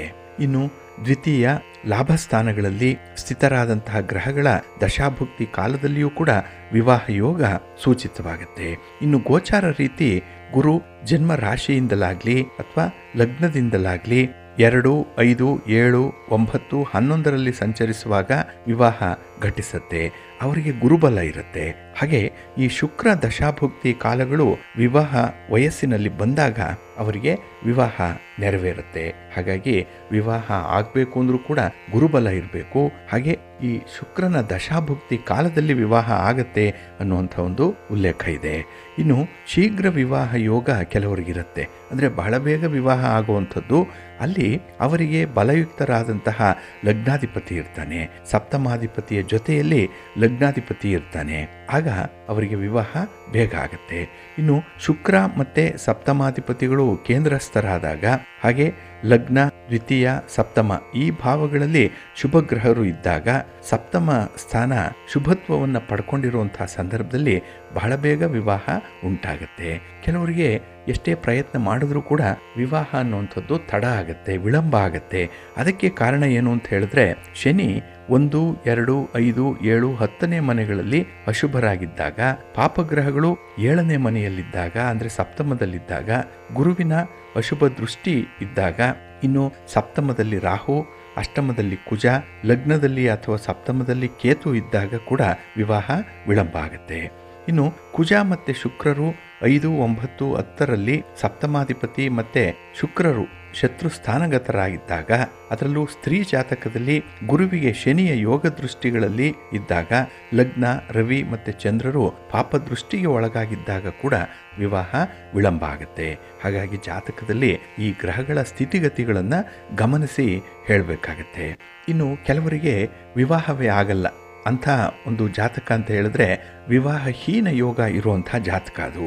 ಅಲ್ಲಿ ಈ ಪಾಪಗ್ರಹನಾದಂಥ ಶನಿ ಸಪ್ತಮದಲ್ಲಿ ಇರ್ತಾನೆ. ಅಶುಭ ಗ್ರಹರು 6, 7, 8 ಇದರ ಜೊತೆಯಲ್ಲಿ ಇದ್ದಾಗ, ಇನ್ನು ಶುಕ್ರ, ಕುಜ 5, 7 ಮತ್ತು 9ರಲ್ಲಿ ಇದ್ದಾಗ, ಶುಕ್ರ ಮತ್ತು ಚಂದ್ರರಿಗೆ ಕುಜ, ಶನಿಗಳು ಸಪ್ತಮದಲ್ಲಿ ಬಂದಾಗ, ಹಾಗೆ ಸಪ್ತಮಾಧಿಪತಿ ಷಷ್ಠಾಷ್ಟಮ ವ್ಯಯದಲ್ಲಿ ಇದ್ದಾಗ, ಹಾಗೆ ಸಪ್ತಮಾಧಿಪತಿ ನೀಚ ಸ್ಥಾನದಲ್ಲಿ ಸ್ಥಿತನಾಗಿದ್ದಾಗ ಅಥವಾ ಬಲಹೀನನಾಗಿದ್ದಾಗ ಈ ವಿವಾಹಹೀನ ಯೋಗ ಇರುತ್ತೆ. ಅಂದರೆ ಅವರಿಗೆ ವಿವಾಹ ಅನ್ನುವಂಥದ್ದು ಕಷ್ಟವಾಗತ್ತೆ. ಹಾಗೆ ಶುಕ್ರ ಮತ್ತು ಚಂದ್ರರು ಕುಜ, ಶನಿಯಿಂದ ವೀಕ್ಷಿತರಾಗಿ ಸಪ್ತಮವು ಶುಭ ಗುರುದೃಷ್ಟಿಯಿಂದ ವಿಹೀನರಾಗಿದ್ದಾಗ, ಹಾಗೆ ಶುಕ್ರ, ಶನಿ, ಕುಜರೊಂದಿಗೆ ಕರ್ಕಾಟಕ ಲಗ್ನದಲ್ಲಿ ಕುಜ ಸಪ್ತಮದಲ್ಲಿ ಇದ್ದಾಗ ವಿವಾಹ ಜರುಗಲ್ಲ. ಅಂಥವ್ರಿಗೆ ಎಷ್ಟೇ ಪ್ರಯತ್ನ ಮಾಡಿದ್ರೂ ಕೂಡ ವಿವಾಹವನ್ನು ಮಾಡಲಿಕ್ಕೆ ಕಷ್ಟ ಸಾಧ್ಯವಾಗುತ್ತೆ. ಆ ವಧು ಅಥವಾ ವರನೇ ವಿವಾಹವನ್ನು ತಿರಸ್ಕರಿಸ್ತಾ ಇರ್ತಾರೆ. ಯಾವುದೇ ವರ ಬರಲಿ, ವಧು ಬರಲಿ, ಅದನ್ನು ಒಪ್ಪಿಕೊಳ್ಳಲ್ಲ. ಹಾಗಾಗಿನೇ ಮದುವೆ ಬೇಡ ಬೇಡ ಅನ್ನುವಂಥದ್ದು ಈ ಕಾರಣಕ್ಕಾಗಿಯೇ. ಇದರ ಹಿನ್ನೆಲೆಯಲ್ಲಿ ಬೇರೆ ಬೇರೆ ಕಾರಣಗಳು ಇರಬಹುದು. ಆದರೂ ಕೂಡ ಈ ಜಾತಕವನ್ನು ಪರಿಶೀಲನೆ ಮಾಡಿದಾಗ ಈ ಒಂದು ದುಷ್ಟ ಗ್ರಹಗಳು, ಪಾಪಗ್ರಹಗಳು ಈ ಒಂದು ಸ್ಥಾನದಲ್ಲಿದ್ದಾಗ ಮಾತ್ರ ವಿವಾಹವನ್ನು ಅವರು ತಿರಸ್ಕಾರ ಮಾಡುವಂಥದ್ದಿದೆ. ಇನ್ನು ವಿವಾಹ ಆಗತ್ತೆ, ದಂಪತಿಗಳಲ್ಲಿ ಒಂದು ರೀತಿಯಲ್ಲಿ ವಿರಸ ಇರುತ್ತೆ. ಈ ವಿವಾಹ ಅನ್ನುವಂಥದ್ದು ತುಂಬ ಅನ್ಯೋನ್ಯವಾಗಿ ಮುಂದುವರಿಬೇಕು. ಒಂದು ವೇಳೆ ಅಪಸ್ವರಗಳು ಬಂದಾಗ, ಅನುಮಾನಗಳು ಬಂದಾಗ, ಒತ್ತಡಗಳು ಬಂದಾಗ ವಿವಾಹ ವಿಚ್ಛೇದನಕ್ಕೂ ಕೂಡ ಅವರು ತಯಾರಾಗ್ಬಿಡ್ತಾರೆ. ಹಾಗಾಗಿ ಅಂಥ ಸಂದರ್ಭದಲ್ಲಿ ಈ ವಿವಾಹ ವಿಚ್ಛೇದನ ಆಗತ್ತೆ ಅಂತ ಹೇಳಿದ್ರೆ, ಸಪ್ತಮಾಧಿಪತಿ ಷಷ್ಠದಲ್ಲಿ ಅಥವಾ ವ್ಯಯದಲ್ಲಿ ಇದ್ದಾಗ, ಅಂದರೆ 6ನೇ ಮನೆ ಅಥವಾ 12ನೇ ಮನೆಯಲ್ಲಿ ಏನಾದರೂ ಈ 7ನೇ ಮನೆಯ ಅಧಿಪತಿ ಇದ್ದರೆ ಅವರಿಗೆ ವಿವಾಹ ವಿಚ್ಛೇದನ ಆಗುತ್ತೆ. ಇನ್ನು ಅಶುಭ ಸ್ಥಿತ ಕುಜನು ಸಪ್ತಮದಲ್ಲಿದ್ದಾಗ, ಹಾಗೆ ಅಷ್ಟಮಕ್ಕೆ ನೀಚ ಶನಿಯ ದೃಷ್ಟಿ ಇದ್ದಾಗ, ಇಲ್ಲಿ ಶನಿಯ ದೃಷ್ಟಿ ಇರುವಂಥದ್ದು ಪೂರ್ಣ ದೃಷ್ಟಿ ಶನಿಗೆ ಬರುವಂಥದ್ದು 7ನೇ ಮನೆಯ ಮೇಲಿರುತ್ತೆ. ಇನ್ನು 3 ಮತ್ತು 10ನೇ ಮನೆಯಲ್ಲೂ ಕೂಡ ಶನಿಯ ದೃಷ್ಟಿ ಇರುತ್ತೆ. ಅಲ್ಲಿ ಈ ಅಷ್ಟಮಕ್ಕೆ ನೀಚ ಶನಿಯ ದೃಷ್ಟಿ ಇರಬಾರ್ದು. ಇನ್ನು ಸಪ್ತಮಾಧಿಪತಿ ಷಷ್ಠಾಷ್ಟಮ ವ್ಯಯಾಧಿಪತಿಯೊಡನೆ ಇನ್ನು ಪಾಪಿಯಾಗಿದ್ದಾಗ, ಹಾಗೆ ಸಪ್ತಮದಲ್ಲಿ ಅಶುಭ ರವಿ ಸ್ಥಿತನಾಗಿದ್ದಾಗ, ಇನ್ನು ಕುಜ ಶುಕ್ರರು ಸಪ್ತಮದಲ್ಲಿ ಏನಾದರೂ ಇದ್ದರೆ, ಲಗ್ನದಲ್ಲಿ ಅಥವಾ ಸಪ್ತಮದಲ್ಲಿ ಕುಜ ಶುಕ್ರರು ಸ್ಥಿತರಾಗಿದ್ದಾಗ, ಹಾಗೆ ಸಪ್ತಮದಲ್ಲಿ ಅಶುಭ ಸ್ಥಿತ ಗುರು ಏನಾದರೂ ಇದ್ದಾಗ ವಿವಾಹ ವಿಚ್ಛೇದನ ಉಂಟಾಗುತ್ತೆ. ಹಾಗಾಗಿ ಈ 7ನೇ ಮನೆ ಅನ್ನುವಂಥದ್ದು ವಿವಾಹದ ಸ್ಥಿತಿಗತಿಗಳನ್ನು ಸೂಚಿಸುವಂಥದ್ದು. ಹಾಗೆ ವ್ಯಾಪಾರದಲ್ಲೂ ಕೂಡ ಈ 7ನೇ ಮನೆ ಪಾರ್ಟ್ನರನ್ನು ಹೇಳುತ್ತೆ. ಅಲ್ಲೂ ಕೂಡ ನಾವು ವ್ಯವಹಾರದಲ್ಲಿ ಈ ಪಾರ್ಟ್ನರ್ಶಿಪ್ಪಲ್ಲಿ ಮಾಡುವಂಥ ವ್ಯವಹಾರಗಳು ಹೇಗೆ ಮುಂದುವರಿಯುತ್ತೆ ಅನ್ನುವಂಥದ್ದನ್ನು ಕೂಡ ಹೇಳಲಿಕ್ಕೆ ಸಾಧ್ಯವಾಗುತ್ತೆ. ಆದರೆ ಈ ಸಂದರ್ಭದಲ್ಲಿ ನಾವು ಈ ವಿವಾಹಕ್ಕೆ ಸಂಬಂಧಪಟ್ಟಂತೆ 7ನೇ ಮನೆ ಯಾವ ರೀತಿಯಲ್ಲಿ ಇದೆ, ಹಾಗೆ 7ನೇ ಮನೆಯಲ್ಲಿ ಅಶುಭ ಗ್ರಹರಿದ್ದಾರಾ, ಶುಭ ಗ್ರಹಗಳಿದ್ದಾರಾ, ಅಥವಾ ಶನಿ ಮತ್ತು ಕುಜರ ದೃಷ್ಟಿ ಹೇಗಿದೆ 7ನೇ ಮನೆಯ ಮೇಲೆ, ಇಂತಹ ವಿಚಾರಗಳಿಂದ ನಾವು ಯಾರಿಗೆ ವಿವಾಹ ಯೋಗ ಇದೆ, ಯಾರಿಗೆ ವಿವಾಹ ಯೋಗ ಇಲ್ಲ, ಇನ್ನು ಕೆಲವರಿಗೆ ಬಹಳ ಬೇಗ ವಿವಾಹ ಆಗುತ್ತೆ, ಕೆಲವರಿಗೆ ತುಂಬ ತಡವಾಗಿ ವಿವಾಹ ಆಗುತ್ತೆ, ಕೆಲವರಿಗೆ ವಿವಾಹ ಆದರೂ ಕೂಡ ವಿಚ್ಛೇದನ ಆಗುತ್ತೆ. ಇಂತಹ ವಿಚಾರಗಳನ್ನು ನಾವು ವಿಶ್ಲೇಷಣೆ ಮಾಡಲಿಕ್ಕೆ ಸಾಧ್ಯವಾಗುತ್ತೆ. ಹಾಗಾಗಿ ನಿಮ್ಮ ಜಾತಕದಲ್ಲಿ ಈ ಗ್ರಹಗಳ ಸ್ಥಿತಿಗಳು ಹೇಗಿದೆ, ಯಾವ ಮನೆಯಲ್ಲಿ ಗ್ರಹಗಳಿದೆ ಅನ್ನುವಂಥದ್ದನ್ನು ನೋಡಿ ವಿಶ್ಲೇಷಣೆ ಮಾಡಬೇಕಾಗತ್ತೆ. ಅದಕ್ಕಾಗಿಯೇ ನಿಖರವಾದಂತಹ ಹುಟ್ಟಿದ ದಿನಾಂಕ, ಸಮಯ, ಸ್ಥಳ ಇದನ್ನು ನೀಡಿ ಜಾತಕವನ್ನು ಬರೆಸಿ ನಂತರದಲ್ಲಿ ಇದರ ವಿಶ್ಲೇಷಣೆಯನ್ನು ಮಾಡಿದಾಗ ಈ ವಿವಾಹದ ಬಗ್ಗೆ ನಮಗೆ ಕೆಲವಷ್ಟು ಮಾಹಿತಿಗಳು ಸಿಕ್ಕತ್ತೆ. ಆದರೆ ಕೆಲವು ಮಿಥ್ಯೆಗಳು ಇದೆ, ಕೆಲವರು ಸಮಯಕ್ಕೆ ತಕ್ಕಂತೆ ಬದಲಾವಣೆ ಮಾಡಿ ಹೇಳುವಂಥ ವಿಚಾರಗಳು ಕೂಡ ಇದೆ. ಆದರೆ ನಿಮ್ಮ ಜಾತಕ ನಿಮ್ಮ ಭವಿಷ್ಯವನ್ನು ಹೇಳುವಂಥದ್ದು. ಅದಕ್ಕಾಗಿಯೇ ಅಂಗೈಯಲ್ಲಿ ಜಾತಕ ಇದೆ ಅಂತ ಹೇಳುವಂಥದ್ದು. ಅಂದರೆ ಈ ಜಾತಕ ಸರಿಯಾಗಿದ್ದಾಗ ಮುಂದೆ ಘಟಿಸುವಂಥ ವಿಚಾರಗಳನ್ನು ಸುಲಭವಾಗಿ ವಿಶ್ಲೇಷಣೆ ಮಾಡಲಿಕ್ಕೆ ಸಾಧ್ಯವಾಗುತ್ತೆ. ಹಾಗಾಗಿ ಬಂಧುಗಳೇ, ನಿಮ್ಮ ವಿವಾಹ ಜೀವನದ ಬಗ್ಗೆ ಯಾವ ಸ್ಥಿತಿಗತಿಗಳಲ್ಲಿ ನೀವು ಇದ್ದೀರಿ, ನಿಮ್ಮ ಜಾತಕ ಏನು ಹೇಳುತ್ತೆ, ಯಾವ ಗ್ರಹ ಯಾವ ಸ್ಥಾನದಲ್ಲಿದೆ, ಯಾವ ರಾಶಿಯಲ್ಲಿದೆ ಇತ್ಯಾದಿಗಳನ್ನು ನೋಡಿಕೊಂಡು ಅದರ ಬಗ್ಗೆ ಮುನ್ನೆಚ್ಚರಿಕೆ ವಹಿಸಿಕೊಳ್ಳುವಂಥದ್ದು ಉತ್ತಮ. ಆದರೆ ಇಲ್ಲಿ ಸಮಸ್ಯೆ ಇದೆ ಅಂತ ಹೇಳಿದ್ರೆ ಅದಕ್ಕೆ ಒಂದು ಪರಿಹಾರ ಅನ್ನುವಂಥದ್ದು ಕೂಡ ಇದೆ. ಇದನ್ನೇ ಜ್ಯೋತಿಷ್ಯ ಶಾಸ್ತ್ರ ಹೇಳುವಂಥದ್ದು. ಇದು ಒಂದೇ ನಾಣ್ಯದ 2 ಮುಖಗಳಿದ್ದಂತೆ, ಸಮಸ್ಯೆ ಮತ್ತು ಪರಿಹಾರ. ಅದಕ್ಕೆ ಬೇಕಾದಂತಹ ಪರಿಹಾರಗಳನ್ನು ಕೂಡ ನೀವು ಅನುಸರಣೆ ಮಾಡಿ, ಅದರ ನಂಬಿಕೆಯಿಂದ ಮಾಡಿ, ಒಳ್ಳೆಯದಾಗತ್ತೆ. ಪ್ರೀತಿಯ ಬಂಧುಗಳೇ, ಇನ್ನು ಮುಂದೆ 12 ರಾಶಿಯವರ ಗೋಚಾರ ಫಲಗಳು ಹೇಗಿವೆ ನೋಡೋಣ ಬನ್ನಿ. ಮೊದಲಿಗೆ ಮೇಷರಾಶಿಯವರಿಗೆ ಈ ದಿನ ಮಿಶ್ರ ಫಲಗಳಿರುವಂಥ ದಿನ, ಅದರಲ್ಲೂ ಅಷ್ಟಮದಲ್ಲಿ ಚಂದ್ರ ಇರುವಂಥ ದಿನ. ಹಾಗಾಗಿ ಮನಸ್ಸಿಗೆ ಈ ದಿನ ಏನೋ ಒಂದು ವೇದನೆ, ಏನೋ ರೀತಿಯ ಒತ್ತಡ ಇರುವಂಥ ದಿನ. ಹಾಗಾಗಿ ನಿಮ್ಮ ವ್ಯಾಪಾರದಲ್ಲಿ, ನಿಮ್ಮ ಉದ್ಯೋಗದಲ್ಲಿ, ನಿಮ್ಮ ಯಾವುದೇ ಚಟುವಟಿಕೆಯಲ್ಲೂ ಕೂಡ ಈ ದಿನ ನಿಮಗೆ ನಿರಾಸಕ್ತಿ ಇರುವಂಥದ್ದು. ಅದರಲ್ಲೂ ಪೂರ್ಣ ಮನಸ್ಸಿನಿಂದ ಕೆಲಸ ಮಾಡಲಿಕ್ಕೆ ಸಾಧ್ಯ ಆಗಲ್ಲ. ಎಲ್ಲ ಒಂದು ಕಡೆ ನಿಮ್ಮ ಮನಸ್ಸನ್ನು ನಿಮ್ಮ ನಿಯಂತ್ರಣದಿಂದ ಹೊರಗಿಡುವಂಥ ಒಂದು ಪ್ರಯತ್ನ, ಅಂದರೆ ಕಂಟ್ರೋಲಿಗೆ ಬರಲ್ಲ ಮನಸ್ಸು. ಹಾಗಾಗಿನೇ ವಿಚಿತ್ರವಾದಂತಹ ಆಲೋಚನೆಗಳು ಬರುವಂಥ ಸಂದರ್ಭ ಇದೆ. ಇನ್ನು ಬಂಧು ಮಿತ್ರರಿಂದ ಒತ್ತಡಗಳು ಹೆಚ್ಚಾಗುವಂಥದ್ದು ಕೂಡ ಇದೆ. ಯಾವುದೋ ಒಂದು ಕೆಲಸಕ್ಕಾಗಿ ನಿಮ್ಮನ್ನು ಒತ್ತಾಯಿಸ್ತಾರೆ, ನಿಮ್ಮ ಮೇಲೆ ಬಲವಂತ ಅನ್ನುವಂಥದ್ದು, ಹಾಗೆ ಈ ದಾಕ್ಷಿಣ್ಯಕ್ಕೆ ಒಳಗಾಗುವಂಥದ್ದು ಈ ದಿನ ಇರುತ್ತೆ. ಇದರಿಂದ ಈ ದೇಹಾಲಸ್ಯ ಉಂಟಾಗುವಂಥದ್ದು, ಅಧಿಕವಾದಂತಹ ಖರ್ಚುಗಳು ಹೆಚ್ಚಾಗುವಂಥದ್ದು ಕೂಡ ಇರುತ್ತೆ. ಆದರೆ ಈ ದಿನದ ಪ್ರಯಾಣ ನಿಮಗೆ ಅಷ್ಟೊಂದು ಸೌಖ್ಯವನ್ನು ತರಲ್ಲ. ಪ್ರಯಾಣದ ಸಂದರ್ಭದಲ್ಲಿ ಸ್ವಲ್ಪ ಎಚ್ಚರಿಕೆಯಿಂದ ಇರಬೇಕಾಗತ್ತೆ. ಇನ್ನು ಈ ದಿನ ಪ್ರಮುಖವಾಗಿ ನೀವು ಮಾಡುವಂಥ ಕೆಲಸ ಕಾರ್ಯಗಳು ಮುಂದೂಡಲ್ಪಡುವಂಥದ್ದು. ಬಹಳ ಇಂಪಾರ್ಟೆಂಟ್ ವರ್ಕ್ ಇದೆ, ಆದರೂ ಅದನ್ನು ಮಾಡಲಿಕ್ಕೆ ಈ ದಿನ ಸಾಧ್ಯ ಆಗಲ್ಲ. ಇನ್ನು ಹಿರಿಯರ ಮಾತಿನಲ್ಲಿ ವಿಶ್ವಾಸ ಇರಲಿ, ಏಕೆಂದರೆ ಅದು ಅವರ ಅನುಭವದ ಮಾತು. ಹಾಗಾಗಿ ಈ ಮನಸ್ಸಿನಲ್ಲಿ ಯಾವುದೇ ಒಂದು ರೀತಿಯಲ್ಲಿ ದ್ವಂದ್ವತೆ ಇದ್ದರೆ, ದ್ವಂದ್ವ ಯುದ್ಧ ಅನ್ನುವಂಥದ್ದು ಆರಂಭ ಆದರೆ ನೆಮ್ಮದಿ ಇರಲ್ಲ. ಆ ಸಂದರ್ಭದಲ್ಲೇ ನೀವು ನಿಮ್ಮ ಮನೆ ದೇವರನ್ನು ಸ್ಮರಣೆ ಮಾಡ್ತಾಯಿರಿ, ನಿಮ್ಮ ಇಷ್ಟ ದೇವರನ್ನು ಪ್ರಾರ್ಥನೆ ಮಾಡ್ತಾಯಿರಿ, ಒಳ್ಳೆಯದಾಗತ್ತೆ. ಇನ್ನು ವಿಶೇಷವಾಗಿ ನಿರುತ್ಸಾಹ ಬಂದಾಗ, ಆಸಕ್ತಿ ಇಲ್ಲದೇ ಇದ್ದಾಗ ಈ ದಿನ ಸ್ವಲ್ಪ ಯೋಗ ಮಾಡಿ, ಧ್ಯಾನ ಮಾಡಿ, ಜಪ ತಪಾದಿಗಳನ್ನು ಈ ದಿನ ಅನುಷ್ಠಾನ ಮಾಡ್ಕೊಳ್ಳಿ, ಒಳ್ಳೆಯದಾಗತ್ತೆ. ನಿಮ್ಮ ಅದೃಷ್ಟದ ಬಣ್ಣ ಕೆಂಪು, ಅದೃಷ್ಟದ ದಿಕ್ಕು ಪೂರ್ವ ದಿಕ್ಕು, ಅದೃಷ್ಟ ಸಂಖ್ಯೆ 3. ವೃಷಭ ರಾಶಿಯವರಿಗೆ ಈ ದಿನ ಕಳತ್ರ ಸ್ಥಾನದಲ್ಲಿ ಚಂದ್ರ ಇರುವಂಥ ದಿನ. 7ನೇ ಮನೆಯಲ್ಲಿ ಚಂದ್ರ ಅಂದರೆ ಈ ದಿನ ಮಹತ್ವದ ವಿಚಾರದಲ್ಲಿ ನಿಮಗೆ ತುಂಬ ಸಂತೋಷ ಅನ್ನುವಂಥದ್ದು ಇದೆ.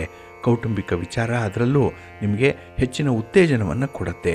ಏನೋ ಒಂದು ರೀತಿಯಲ್ಲಿ ಆಕರ್ಷಣೆ ಇದೆ. ಮಾತಿನಲ್ಲಿ ಈ ದಿನ ನಿಮಗೆ ಒಂದು ಮೋಡಿ ಇದೆ, ವಿಶ್ವಾಸ ಇದೆ.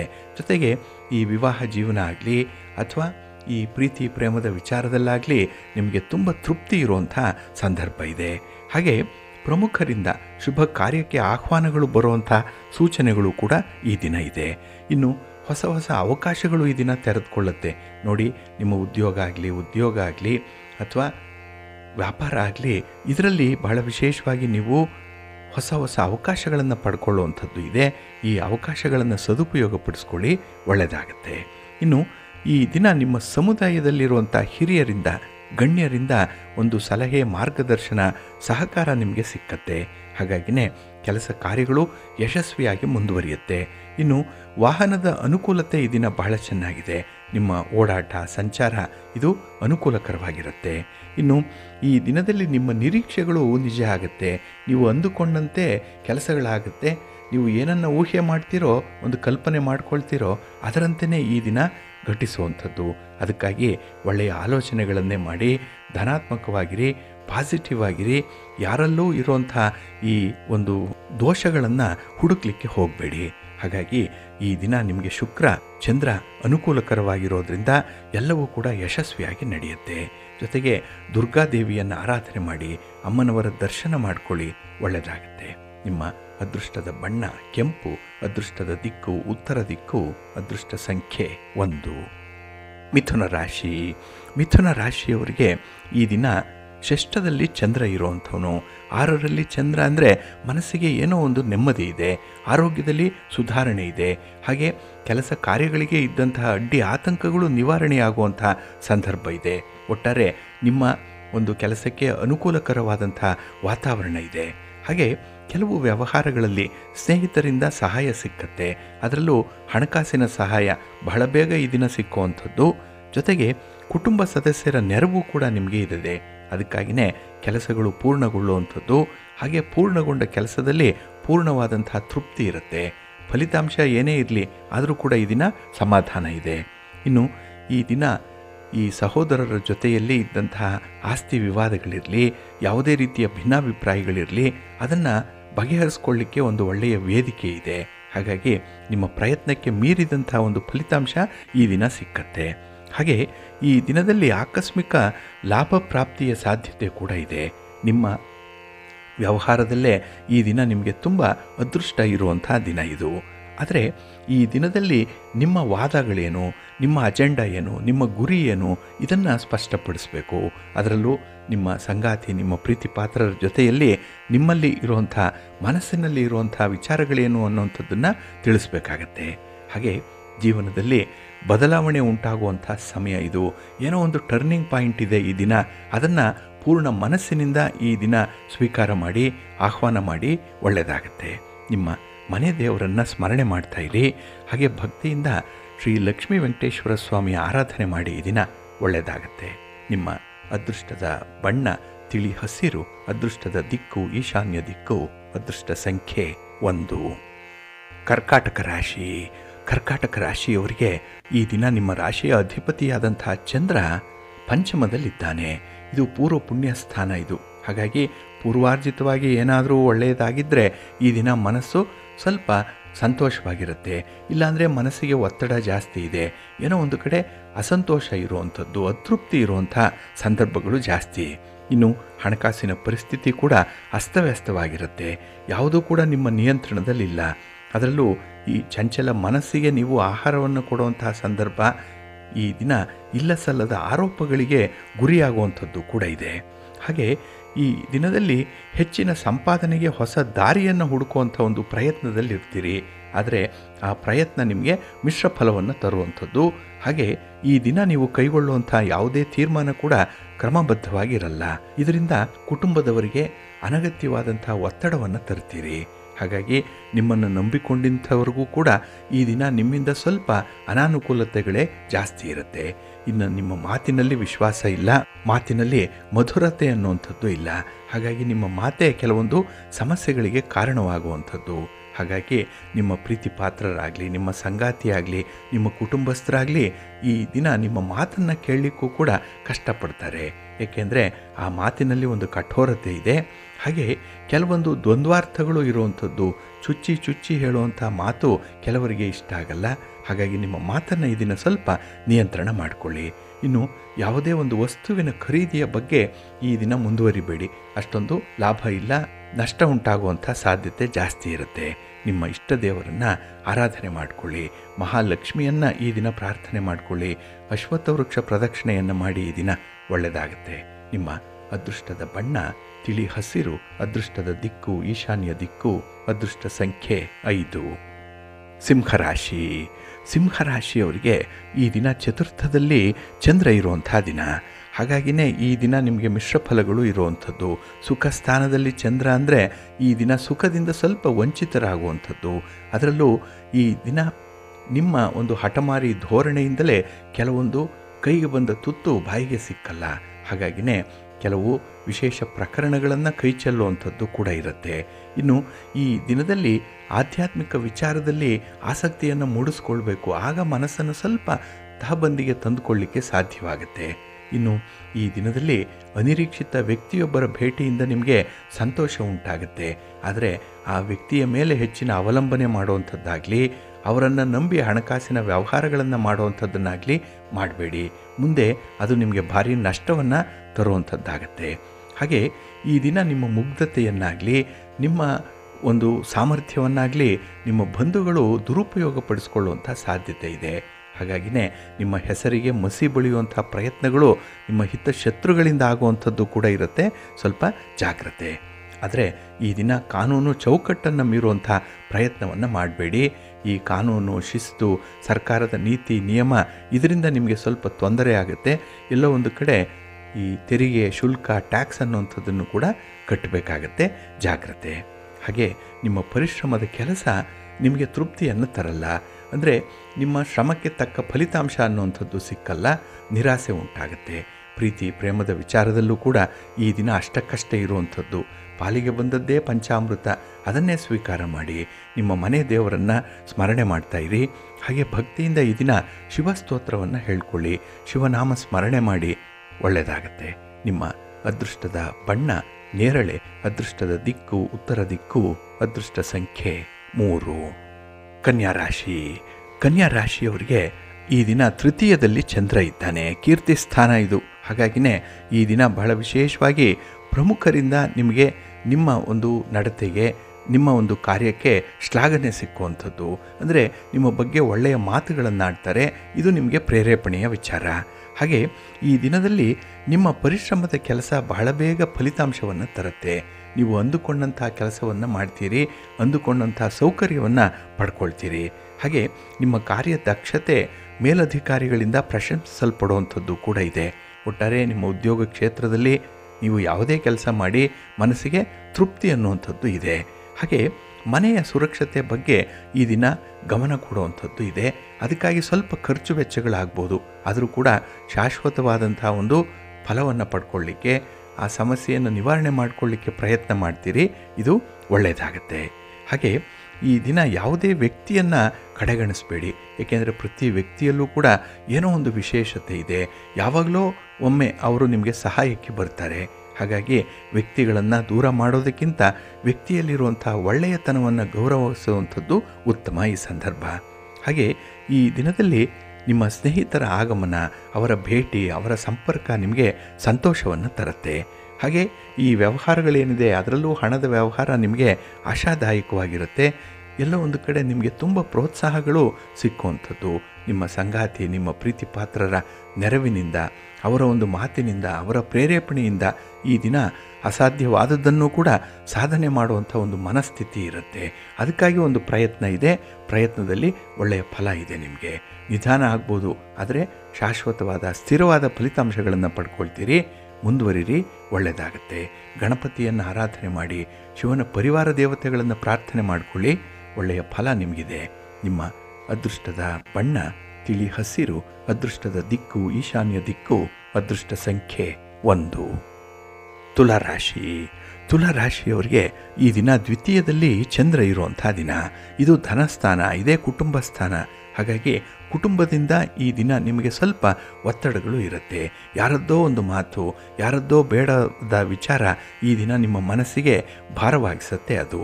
ಹಾಗೆ ಹಣದ ವಿಚಾರದಲ್ಲಿ ಈ ದಿನ ತಪ್ಪು ನಿರ್ಧಾರಗಳನ್ನು ಕೈಗೊಳ್ಳುವಂಥದ್ದು ಕೂಡ ಇದೆ. ಹಣದ ಬಗ್ಗೆ ಈ ದಿನ ಸ್ವಲ್ಪ ತಿರಸ್ಕಾರ ಇರ್ಬೋದು. ಹಣವನ್ನು ನೀರಿನಂತೆ ಖರ್ಚು ಮಾಡುವಂಥ ಒಂದು ಸಂದರ್ಭ ಕೂಡ ಬರ್ಬೋದು. ಒಟ್ಟಾರೆ ಈ ನಿಮ್ಮ ವ್ಯವಹಾರಗಳಾಗಲಿ ಹಣಕಾಸಿನ ಚಟುವಟಿಕೆಗಳಾಗಲಿ ಈ ದಿನ ಅಸಮರ್ಪಕವಾಗಿರುತ್ತೆ. ಹಾಗೆ ಕೈಗೊಂಡಂಥ ಕೆಲಸ ಕಾರ್ಯಗಳು ಈ ದಿನ ಇದ್ದಕ್ಕಿದ್ದಾಗೆ ನಿಧಾನ ಆಗುತ್ತೆ. ಅದಕ್ಕೆ ಬೇಕಾದಂಥ ಒಂದು ವಾತಾವರಣ ಇಲ್ಲ. ಕೆಲವರಿಂದ ಸಹಕಾರಗಳು ಸಿಕ್ಕಲ್ಲ. ಇನ್ನು ಸರ್ಕಾರಿ ಕಚೇರಿಗಳಲ್ಲಿ ಯಾವುದೇ ಕೆಲಸಗಳಿದ್ದರೂ ಕೂಡ ಅದು ತುಂಬ ನಿಧಾನ ಆಗುವಂಥದ್ದು ಇದೆ. ಇನ್ನು ಈ ದಿನ ನಿಮ್ಮ ಕಾರ್ಯಗಳನ್ನು ಹಠಾತ್ತಾಗಿ ಬದಲಾವಣೆ ಮಾಡುವಂಥದ್ದು ಇದೆ. ತೀರ್ಮಾನಗಳನ್ನೇ ಬದಲಾವಣೆ ಮಾಡಿಬಿಡ್ತೀರಿ. ಇದು ನಿಮ್ಮ ಚಂಚಲ ಮನಸ್ಥಿತಿಯನ್ನು ಸೂಚಿಸುವಂಥದ್ದು. ಹಾಗೆ ಈ ಸಮಸ್ಯೆ ಇದ್ದಾಗ ಅದಕ್ಕೆ ಬೇಗ ಪರಿಹಾರವನ್ನು ಕಂಡುಕೊಳ್ಳುವಂಥ ಒಂದು ಪ್ರಯತ್ನ ಮಾಡಿ. ಏಕೆಂದರೆ ನೀವು ಸ್ವಲ್ಪ ಸಮಸ್ಯೆಯನ್ನೇ ಮೀನಾಮೇಷ ನೋಡುವಂಥದ್ದು, ಅದನ್ನೇ ಮುಂದಕ್ಕೆ ಹಾಕ್ತಾ ಇರ್ತೀರಿ. ಹಾಗಾಗಿ ಈ ಸಮಸ್ಯೆಗಳ ಒಂದು ಅಗಾಧತೆ ಜಾಸ್ತಿ ಆಗಿಬಿಡುತ್ತೆ, ಆ ಇಂಟೆನ್ಸಿಟಿ ಜಾಸ್ತಿ ಆಗುತ್ತೆ. ಹಾಗಾಗಿ ಆದಷ್ಟು ಬೇಗ ಪರಿಹಾರವನ್ನು ಕಂಡುಕೊಳ್ಳುವಂಥದ್ದು ಉತ್ತಮ. ಇನ್ನು ನಿಮ್ಮ ಸಹೋದ್ಯೋಗಿಗಳಿಂದ ಒಳ್ಳೆಯ ಸಹಕಾರ ಸಿಕ್ಕತ್ತೆ. ಆದರೆ ಈ ಅನುಮಾನದ ದೃಷ್ಟಿ ಏನಿದೆ, ಆ ಮನಸ್ಸೇನಿದೆ, ಅದು ಎಲ್ಲರನ್ನ ನಂಬಲ್ಲ. ಅದರಿಂದ ನಿಮಗೆ ಬರಬೇಕಾದಂಥದ್ದು ಬರಲ್ಲ. ಇದರಿಂದ ಸ್ವಲ್ಪ ಈ ಪರಿತಪಿಸುವಂಥ ಸಾಧ್ಯತೆ ಹೆಚ್ಚಾಗಿರುತ್ತೆ. ಹಾಗೆ ಈ ದಿನ ನಿಮ್ಮ ಕೆಲಸವನ್ನು ಯಾರೂ ಕೂಡ ಪ್ರಶ್ನೆ ಮಾಡಬಾರ್ದು. ನಿಮ್ಮ ಬಗ್ಗೆ ಅವಗುಣಗಳನ್ನು ಹೇಳಬಾರ್ದು. ಬಹಳ ಬೇಗ ಕೋಪ ಬಂದ್ಬಿಡುತ್ತೆ. ಇದನ್ನು ಸ್ವಲ್ಪ ನಿಯಂತ್ರಣ ಮಾಡಿಕೊಳ್ಳಿ. ನಿಮ್ಮ ಮನೆ ದೇವರನ್ನು ಸ್ಮರಣೆ ಮಾಡ್ತಾಯಿರಿ. ಹಾಗೆ ಭಕ್ತಿಯಿಂದ ಅನ್ನಪೂರ್ಣೇಶ್ವರಿ ಸ್ತೋತ್ರವನ್ನು ಹೇಳ್ಕೊಳ್ಳಿ. ಪಾರ್ವತಿ ಅಮ್ಮನವರ ದರ್ಶನ ಮಾಡಿ, ಒಳ್ಳೆಯದಾಗುತ್ತೆ. ನಿಮ್ಮ ಅದೃಷ್ಟದ ಬಣ್ಣ ಬಿಳುಪು, ಅದೃಷ್ಟದ ದಿಕ್ಕು ಈಶಾನ್ಯ ದಿಕ್ಕು, ಅದೃಷ್ಟ ಸಂಖ್ಯೆ 6. ವೃಶ್ಚಿಕ ರಾಶಿ. ವೃಶ್ಚಿಕ ರಾಶಿಯವರಿಗೆ ಈ ದಿನ ತುಂಬ ಸಂತೋಷದ ದಿನ, ಸಾಧನೆ ಮಾಡುವಂಥ ಉತ್ಸಾಹ ಇರುವಂಥ ದಿನ. ಮನಸ್ಥಿತಿ ಚೆನ್ನಾಗಿದೆ, ಆತ್ಮವಿಶ್ವಾಸ ಬಹಳ ಅದ್ಭುತವಾಗಿದೆ ಈ ದಿನದಲ್ಲಿ. ಹಾಗಾಗಿ ಈ ದಿನ ಎಲ್ಲವನ್ನೂ ಕೂಡ ಹೊಸದಾಗಿ ಆರಂಭ ಮಾಡ್ತಾ ಇದ್ದೇನೆ ಅನ್ನುವಂಥ ಒಂದು ಉತ್ಸಾಹ ಇದೆ, ಹುರುಪಿದೆ. ಹಾಗಾಗಿನೇ ಈ ದಿನ ನಿಮ್ಮ ಸಾಮಾಜಿಕ ಸ್ಥಾನಮಾನದಲ್ಲಿ ಉನ್ನತವಾದಂಥ ಒಂದು ಗಳಿಕೆಯನ್ನು ಪಡ್ಕೊಳ್ಳುವಂಥದ್ದು, ಒಳ್ಳೆಯ ಪ್ರಗತಿ ಇದೆ. ಏನೇ ನಿರ್ಣಯ ತೆಗೆದುಕೊಂಡರೂ ಕೂಡ ಈ ದಿನ ನಿಮ್ಮ ಆತ್ಮವಿಶ್ವಾಸಕ್ಕೆ ಪೂರಕವಾಗಿರುವಂಥ ನಿರ್ಣಯಗಳು. ಹಾಗಾಗಿನೇ ಈ ದಿನ ಬಹಳ ವಿಶೇಷತೆಗಳಿಂದ ಕೂಡಿರುವಂಥದ್ದು. ಆದರೆ ಈ ಕುಟುಂಬದ ಸದಸ್ಯರ ವರ್ತನೆ ನಿಮಗೆ ಎಲ್ಲೋ ಒಂದು ಕಡೆ ಆಶ್ಚರ್ಯವನ್ನು ತರಬಹುದು. ಆದರೂ ಕೂಡ ಆಗ್ತಾ ಇರೋದೆಲ್ಲ ಒಳ್ಳೆಯದಕ್ಕೆ ಅನ್ನುವಂಥ ಒಂದು ಭಾವನೆಯಿಂದ ಅದನ್ನು ಸ್ವೀಕಾರ ಮಾಡಿ, ಒಳ್ಳೆಯದಾಗತ್ತೆ. ಇನ್ನು ಈ ದಿನ ನಿಮಗೆ ಹಠಾತ್ತಾಗಿ ಲಾಭ ಇದೆ. ಒಂದು ವಸ್ತು ಸಿಗ್ಬೋದು, ಹಣ ಸಿಗ್ಬೋದು, ಅಥವಾ ವ್ಯಕ್ತಿಯೇ ಸಿಗ್ಬೋದು. ಏನೋ ಒಂದು ಲಾಭ ನಿಮಗೆ ಈ ದಿನ ಯಾವುದೋ ಒಂದು ರೂಪದಲ್ಲಿ ಬರುತ್ತೆ. ಹಾಗೆ ಈ ದಿನ ಹಳೆಯ ವಿಚಾರಗಳನ್ನು ನಿಮ್ಮ ಬಾಲ್ಯದ ಸ್ನೇಹಿತರ ಜೊತೆಯಲ್ಲಿ ಚರ್ಚಿಸುವಂಥದ್ದು ಇದೆ. ಕೆಲವೊಂದು ಸಮಸ್ಯೆಗಳಿದೆ, ಅದಕ್ಕೆ ಯಾವ ರೀತಿಯ ಪರಿಹಾರವನ್ನು ಕಂಡುಕೊಂಡೆ ಅನ್ನುವಂಥ ವಿಚಾರಗಳು ಕೂಡ ಈ ದಿನದ ಚರ್ಚೆಯಲ್ಲಿ ಬರುತ್ತೆ. ಇನ್ನು ವಿಶೇಷವಾಗಿ ಸ್ಥಿರಾಸ್ತಿಗೆ ಸಂಬಂಧಪಟ್ಟಂತಹ ಅಡೆತಡೆಗಳಿರಲಿ, ಸಮಸ್ಯೆಗಳಿರಲಿ, ಯಾವುದೇ ರೀತಿಯ ತೊಂದರೆಗಳಿರಲಿ, ಅದು ನಿವಾರಣೆಯಾಗುತ್ತೆ. ಹಾಗಾಗಿ ಆಸ್ತಿ ಸಂಪಾದನೆ ಮಾಡಬೇಕು, ಮನೆ ಕಟ್ಟಬೇಕು, ಜಮೀನು ಖರೀದಿ ಮಾಡಬೇಕು, ಅಥವಾ ಈ ಆಸ್ತಿಯನ್ನು ಮಾರಾಟ ಮಾಡಬೇಕು, ಇಂಥ ವಿಚಾರಗಳೇನಾದರೂ ಇದ್ದರೆ, ಇಂಥ ಪ್ರಯತ್ನಗಳೇನಾದರೂ ಇದ್ದರೆ ಅದು ನಿಮಗೆ ಈ ದಿನ ಒಳ್ಳೆಯ ಫಲವನ್ನು ತರುತ್ತೆ. ಯಾರೋ ಒಂದು ಮಾರ್ಗದರ್ಶನ ಮಾಡ್ತಾರೆ, ಒಳ್ಳೆಯ ದಾರಿಯಲ್ಲಿ ಹೋಗುವಂಥ ಒಂದು ಮನಸ್ಸಾಗುತ್ತೆ. ಜೊತೆಗೆ ನಿಮ್ಮ ಮನೆ ದೇವರನ್ನು ಸ್ಮರಣೆ ಮಾಡ್ತಾಯಿರಿ. ಹಾಗೆ ಭಕ್ತಿಯಿಂದ ಈ ದಿನ ನೀವು ಶ್ರೀರಾಮ ರಕ್ಷಾ ಸ್ತೋತ್ರವನ್ನು ಹೇಳ್ಕೊಳ್ಳಿ, ರಾಮನಾಮ ಜಪ ಮಾಡಿ, ಆಂಜನೇಯನ ದರ್ಶನ ಮಾಡಿ, ಒಳ್ಳೆಯದಾಗತ್ತೆ. ನಿಮ್ಮ ಅದೃಷ್ಟದ ಬಣ್ಣ ಕೇಸರಿ, ಅದೃಷ್ಟದ ದಿಕ್ಕು ಉತ್ತರ ದಿಕ್ಕು, ಅದೃಷ್ಟ ಸಂಖ್ಯೆ 1. ಧನುರಾಶಿ. ಧನುರಾಶಿಯವರಿಗೆ ಈ ದಿನ ವ್ಯಯಸ್ಥಾನದಲ್ಲಿ ಚಂದ್ರ ಇದ್ದಾನೆ. 12ನೇ ಮನೆಯಲ್ಲಿ ಚಂದ್ರ ಅಂದರೆ ಈ ದಿನ ಮನಸ್ಸಿಗೆ ಏನೋ ಒಂದು ರೀತಿಯಲ್ಲಿ ಕಸಿವಿಸಿ ಇರುವಂಥದ್ದು, ಮಿಶ್ರ ಫಲಗಳು ಬರುತ್ತೆ. ಪ್ರಯತ್ನಕ್ಕೆ ಅನುಗುಣವಾದಂಥ ಫಲಿತಾಂಶ ಸಿಕ್ಕಲ್ಲ. ಹಾಗಾಗಿನೇ ಈ ದಿನದಲ್ಲಿ ಜೀವನ ಅಂದರೆ ಏನೋ ಒಂದು ಬೇಸರ, ಏನೋ ಒಂದು ಅಸಮಾಧಾನ ಇರುವಂಥದ್ದು. ಹಾಗೆ ನಿಮ್ಮ ಅಸಮಾಧಾನವನ್ನು ಮಾತಿನ ಮೂಲಕ ಹೊರ ಹಾಕುವಂಥದ್ದು ಇದೆ. ಹಾಗಾಗಿ ನಿಮ್ಮ ಸುತ್ತಮುತ್ತಲು ಇರುವಂಥವ್ರಿಗೆ, ಕುಟುಂಬಸ್ಥರಿಗೆ, ಪ್ರೀತಿ ಪಾತ್ರರಿಗೆ, ಬಂಧುಗಳಿಗೆ, ಸ್ನೇಹಿತರಿಗೆ ಈ ದಿನ ಸ್ವಲ್ಪ ಮನೋವೇದನೆ ಉಂಟಾಗುವಂಥದ್ದು ಇದೆ. ನಿಮ್ಮನ್ನು ಅರ್ಥ ಮಾಡಿಕೊಳ್ಳಿಕ್ಕೆ ಸಾಧ್ಯ ಆಗಲ್ಲ. ಅಂಥ ಒಂದು ವಿಚಿತ್ರವಾದಂಥ ವರ್ತನೆ ಈ ದಿನ ಇರುತ್ತೆ. ಹಾಗೆ ಈ ದಿನ ಬಲವಂತಕ್ಕೆ, ಒತ್ತಾಯಕ್ಕೆ ಮಣಿಯುವಂಥ ಸಾಧ್ಯತೆಗಳು ಕೂಡ ಇರುತ್ತೆ. ಇನ್ನು ವಿಶೇಷವಾಗಿ ನಿಮ್ಮ ಒಂದು ಕೆಲಸವನ್ನು ಈ ದಿನದಲ್ಲಿ ಬಹಳ ಕಷ್ಟದಿಂದನೇ ಮಾಡಬೇಕಾಗತ್ತೆ. ಅಷ್ಟೊಂದು ಸುಲಭ ಸಾಧ್ಯ ಅಲ್ಲ. ಇನ್ನು ಯಾವುದೇ ಕೆಲಸ ಮಾಡಿದ್ರೂ ಕೂಡ ವಿಭಿನ್ನವಾಗಿ ಮಾಡುವಂಥ ಒಂದು ಸ್ವಭಾವ ನಿಮಗಿದೆ. ಹಾಗಾಗಿ ಏನೋ ಒಂದು ಎಕ್ಸ್ಪೆರಿಮೆಂಟ್ ಮಾಡಲಿಕ್ಕೆ ಹೋಗ್ತೀರಿ, ಅಲ್ಲಿ ಸ್ವಲ್ಪ ನಷ್ಟ ಉಂಟಾಗುವಂಥದ್ದು ಇದೆ. ಹಾಗೆ ಈ ದಿನ ನೀವು ಯಾರ ಮಾತನ್ನು ಕೇಳಲ್ಲ, ಯಾರ ಸಲಹೆಯೂ ನಿಮಗೆ ಬೇಡ, ಹಠಮಾರಿ ಧೋರಣೆ ಇರುವಂಥದ್ದು.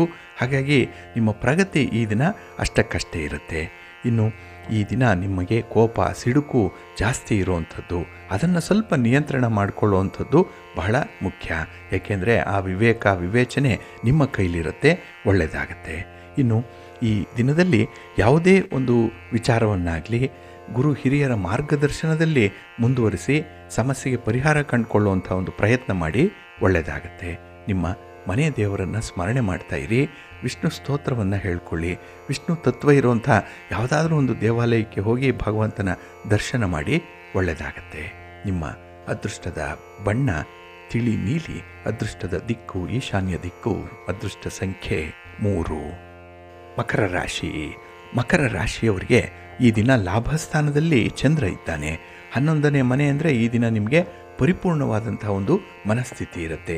ಏನೇ ಮಾಡಿದ್ರೂ ಇನ್ವಾಲ್ವ್ಮೆಂಟ್ ಇದೆ, ಒಂದು ಡೆಡಿಕೇಶನ್ ಇದೆ, ಕಾನ್ಸಂಟ್ರೇಷನ್ ಇದೆ ಈ ದಿನ. ಹಾಗಾಗಿನೇ ಕೆಲಸದಲ್ಲಿ ತುಂಬ ಫಲಿತಾಂಶಗಳು ನಿಮಗೆ ಸಿಕ್ಕುವಂಥದ್ದು. ಅದರಲ್ಲೂ ವೃತ್ತಿ ಕ್ಷೇತ್ರದಲ್ಲಿ ಕೆಲವೊಂದು ಹಿತಶತ್ರುಗಳನ್ನು ನೀವು ದೂರ ಮಾಡುವಂಥದ್ದು ಇದೆ.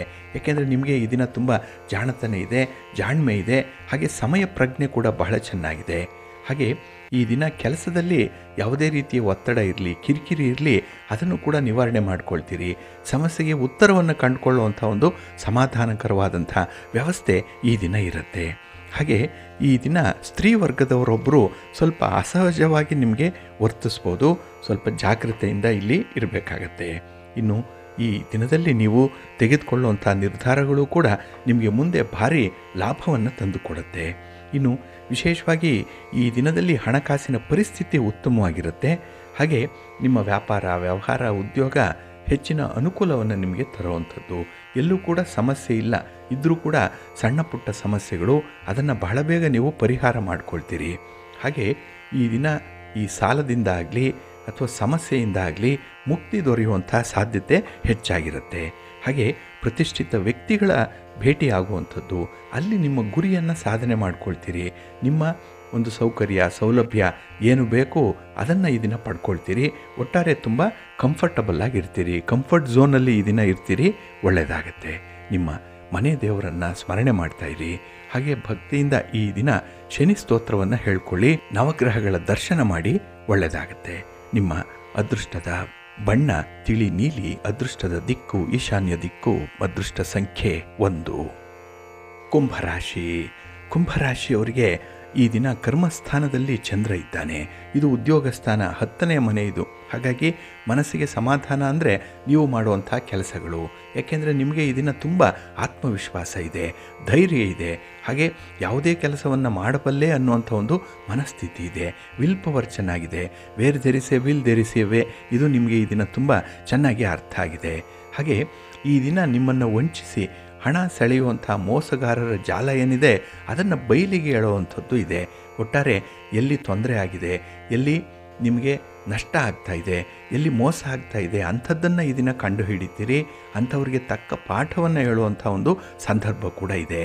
ಇನ್ನು ಈ ದಿನ ಯಾವುದೇ ಒಂದು ಅವಕಾಶವಾದಿಗಳ ಜೊತೆಯಲ್ಲಿ ವ್ಯವಹಾರವನ್ನು ಮಾಡಬೇಡಿ. ಅಂದರೆ ಆಪರ್ಚುನಿಸ್ಟ್ ಕೆಲವರು ಇರ್ತಾರೆ, ಅಂಥವರಿಂದ ದೂರ ಇರುವಂಥ ಒಂದು ಪ್ರಯತ್ನ ಮಾಡಿಬಿಡಿ, ಒಳ್ಳೆಯದಾಗತ್ತೆ. ಇನ್ನು ಈ ದಿನದಲ್ಲಿ ಹಣಕಾಸಿನ ಪ್ರಗತಿ ಆಶಾದಾಯಕವಾಗಿರುವಂಥದ್ದು, ಆದರೆ ದುಂದು ವೆಚ್ಚ ಮಾಡಬೇಡಿ. ಇನ್ನು ವಿಶೇಷವಾಗಿ ಕ್ರಿಯಾಶೀಲವಾದಂಥ ಕಾರ್ಯಯೋಜನೆಗೆ ತುಂಬ ಸಫಲತೆ ಅನ್ನುವಂಥದ್ದು ಇದೆ. ತುಂಬ ಆ್ಯಕ್ಟಿವ್ ಆಗಿರ್ತೀರಿ. ಅದರಲ್ಲೂ ಈ ದೂರದೃಷ್ಟಿಯಿಂದ ಕೈಗೊಳ್ಳುವಂಥ ತೀರ್ಮಾನಗಳು ನಿಮಗೆ ಹೆಚ್ಚಿನ ಮೌಲ್ಯವನ್ನು ತಂದುಕೊಡುತ್ತೆ. ಹಾಗಾಗಿನೇ ನಿಮ್ಮ ತೀರ್ಮಾನಗಳು ಎಲ್ಲರಿಗೂ ಕೂಡ ಇಷ್ಟ ಆಗುವಂಥದ್ದು ಈ ದಿನದಲ್ಲಿ. ಇನ್ನು ನಿಮ್ಮ ಸ್ನೇಹಿತರ ಸಹಕಾರದಿಂದ ಹೊಸ ವ್ಯವಹಾರವನ್ನು ಆರಂಭ ಮಾಡುವಂಥ ಒಂದು ಯೋಜನೆ ಇದೆ, ಇದರಲ್ಲಿ ಮುಂದುವರಿರಿ, ಒಳ್ಳೆಯದಾಗತ್ತೆ. ಇನ್ನು ಯಾವುದೇ ವಸ್ತುವಿನ ಖರೀದಿ ಆಗಲಿ, ಒಡವೆ, ವಸ್ತ್ರ ಅಥವಾ ವಾಹನ, ಈ ಸೈಟು, ಜಮೀನು ಇತ್ಯಾದಿಗಳನ್ನು ಈ ಸಂದರ್ಭದಲ್ಲಿ ನೀವು ಖರೀದಿ ಮಾಡಬೇಕು, ಮಾರಾಟ ಮಾಡಬೇಕು ಅಂಥ ಪ್ರಯತ್ನಗಳಿದ್ದರೆ ಒಳ್ಳೆಯ ಫಲ ನಿಮಗೆ ಸಿಕ್ಕತ್ತೆ. ನಿಮ್ಮ ಪ್ರಯತ್ನಗಳು ಯಶಸ್ವಿಯಾಗುತ್ತೆ. ನಿಮ್ಮ ಮನೆಯ ದೇವರನ್ನು ಸ್ಮರಣೆ ಮಾಡಿಕೊಳ್ಳಿ, ಶಿವಪಾರ್ವತಿಯರ ದರ್ಶನ ಮಾಡಿಕೊಳ್ಳಿ, ಗಣಪತಿಯ ಸ್ತೋತ್ರ ಹೇಳ್ಕೊಳ್ಳಿ, ಒಳ್ಳೆಯದಾಗತ್ತೆ. ನಿಮ್ಮ ಅದೃಷ್ಟದ ಬಣ್ಣ ಗುಲಾಬಿ, ಅದೃಷ್ಟದ ದಿಕ್ಕು ಈಶಾನ್ಯ ದಿಕ್ಕು, ಅದೃಷ್ಟ ಸಂಖ್ಯೆ 1. ಮೀನರಾಶಿ. ಮೀನರಾಶಿಯವರಿಗೆ ಈ ದಿನ 9ರಲ್ಲಿ ಚಂದ್ರ ಇದ್ದಾನೆ. ಇದು ಮಿಶ್ರ ಫಲಗಳನ್ನು ಸೂಚಿಸ್ತಾ ಇದೆ. ಹಾಗಾಗಿನೇ ಯಾವುದೇ ಭಾರಿ ಕೆಲಸಗಳಿಗೆ ಕೈ ಹಾಕಬೇಡಿ. ಅದರಲ್ಲೂ ಹಣ ಇನ್ವೆಸ್ಟ್ ಮಾಡಬೇಕು, ಎಲ್ಲೋ ವ್ಯಾಪಾರದಲ್ಲಿ ಈ ದಿನ ವಿಸ್ತರಣೆ ಆಗಬೇಕು ಅನ್ನುವಂಥ ವಿಚಾರಗಳೇನಾದರೂ ಇದ್ದರೆ ಆದಷ್ಟು ಮುಂದೂಡುವಂಥದ್ದು ಉತ್ತಮ. ಇನ್ನು ಈ ದಿನದಲ್ಲಿ ಆಪ್ತ ಸ್ನೇಹಿತರಿಂದಲೇ ನಿಮಗೆ ಅನಿರೀಕ್ಷಿತ ಸಮಸ್ಯೆಗಳು ಎದುರಾಗುವಂಥದ್ದು ಇದೆ. ಅವರು ಮಾಡಲ್ಲ, ಆದರೂ ಕೂಡ ಅವರ ಕೈಯಿಂದ ಬೇರೆಯವರು ಮಾಡಿಸ್ತಾರೆ. ಇದು ನಿಮಗೆ ಒಂದು ತೊಂದರೆಗೆ ಒಳಗಾಗುವಂಥದ್ದು, ನಿಮಗೆ ಎಫೆಕ್ಟ್ ಆಗುವಂಥದ್ದು ಇದರಿಂದ. ಹಾಗಾಗಿನೇ ಈ ದಿನ ಖರ್ಚು ವಿಪರೀತವಾಗುತ್ತೆ, ಮನಸ್ಸಿಗೆ ಸ್ವಲ್ಪ ಒತ್ತಡಗಳು ಉಂಟಾಗುವಂಥದ್ದು ಇದೆ. ಇನ್ನು ಈ ದಿನ ನಿಮ್ಮ ಸಂಬಂಧದಲ್ಲಿ ಎಲ್ಲೋ ಒಂದು ಕಡೆ ಬಿರುಕು ಕಾಣಿಸ್ಕೊಳ್ಳುವಂಥದ್ದು ಇದೆ. ಏನೋ ಒಂದು ಅಸಮಾಧಾನ, ಎಲ್ಲೋ ಒಂದು ಕಡೆ ಕೋಲ್ಡ್ ವಾರ್ ನಡೆಯುವಂಥದ್ದು. ಹಾಗಾಗಿನೇ ಮನಸ್ಸಿಗೆ ಯಾವುದು ಕೂಡ ಒಂದು ಕ್ಲಾರಿಟಿ ಅನ್ನುವಂಥದ್ದು ಇರಲ್ಲ. ದ್ವಂದ್ವತೆ ಇದೆ, ದ್ವಂದ್ವ ಯುದ್ಧ ಆರಂಭ ಆಗುವಂಥ ಸಾಧ್ಯತೆ ಇದೆ. ಹಾಗೆ ಈ ದಿನ ನಿಮ್ಮ ಶರೀರಕ್ಕೂ ಕೂಡ ಏನೋ ಒಂದು ಥ್ರೆಟ್ ಇರುವಂಥದ್ದು, ಅಂದರೆ ಈ ಅನಾರೋಗ್ಯ ಪರಿಸ್ಥಿತಿ ಬರುವಂಥ ಸಾಧ್ಯತೆ ಇದೆ. ಸ್ವಲ್ಪ ಜಾಗ್ರತೆ. ಇನ್ನು ಈ ದಿನದಲ್ಲಿ ಹಣಕಾಸಿನ ವ್ಯವಹಾರಗಳಲ್ಲಿ ಭಾರಿ ಬದಲಾವಣೆ ಆಗುವಂಥದ್ದು ಇದೆ. ಹಾಗಾಗಿ ಹಣದ ವಿಚಾರ, ಖರ್ಚಿನ ವಿಚಾರ ಸ್ವಲ್ಪ ಮುಂಜಾಗ್ರತೆಯಿಂದ ಇರಬೇಕಾಗತ್ತೆ. ಜಾಣ್ಮೆಯಿಂದ ಈ ದಿನ ಕಾಲ ಕಳಿಬೇಕಾಗತ್ತೆ. ಹಾಗೆ ನಿಮ್ಮ ಗುರಿ ಸಾಧನೆಯ ಮಾರ್ಗದಲ್ಲಿ ಇನ್ನೊಬ್ಬರಿಗೆ ಹಾನಿ ಆಗಬಾರ್ದು, ನೋವಾಗಬಾರ್ದು. ಅದನ್ನ ಬಗ್ಗೆ ನೀವು ಸ್ವಲ್ಪ ಜಾಗ್ರತೆಯನ್ನು ವಹಿಸಬೇಕಾಗತ್ತೆ. ಇನ್ನು ಹಣಕಾಸಿನ ಕೊರತೆ ಉಂಟಾಗಬಹುದು. ಯಾವುದೇ ಇದ್ದರೂ ಕೂಡ ಈ ದಿನ ಮತ್ತು ನಾಳೆಯ ದಿನ ಸ್ವಲ್ಪ ಅನುಸರಣೆ ಇರಲಿ, ಹೊಂದಾಣಿಕೆ ಇರಲಿ, ಒಳ್ಳೆಯದಾಗತ್ತೆ. ನಿಮ್ಮ ಮನೆ ದೇವರನ್ನು ಸ್ಮರಣೆ ಮಾಡ್ತಾಯಿರಿ. ಹಾಗೆ ಭಕ್ತಿಯಿಂದ ಈ ದಿನ ವಿಷ್ಣು ಸಹಸ್ರನಾಮವನ್ನು ಹೇಳ್ಕೊಳ್ಳಿ, ವಿಷ್ಣು ಸ್ತೋತ್ರವನ್ನು ಹೇಳ್ಕೊಳ್ಳಿ, ಮಹಾಲಕ್ಷ್ಮಿಯ ದರ್ಶನ ಮಾಡಿಕೊಳ್ಳಿ, ಅಶ್ವತ್ಥ ವೃಕ್ಷ ಪ್ರದಕ್ಷಿಣೆ ಮಾಡಿಕೊಳ್ಳಿ, ಒಳ್ಳೆಯದಾಗತ್ತೆ. ನಿಮ್ಮ ಅದೃಷ್ಟದ ಬಣ್ಣ ತಿಳಿ ಹಸಿರು, ಅದೃಷ್ಟದ ದಿಕ್ಕು ಈಶಾನ್ಯ ದಿಕ್ಕು, ಅದೃಷ್ಟ ಸಂಖ್ಯೆ 2.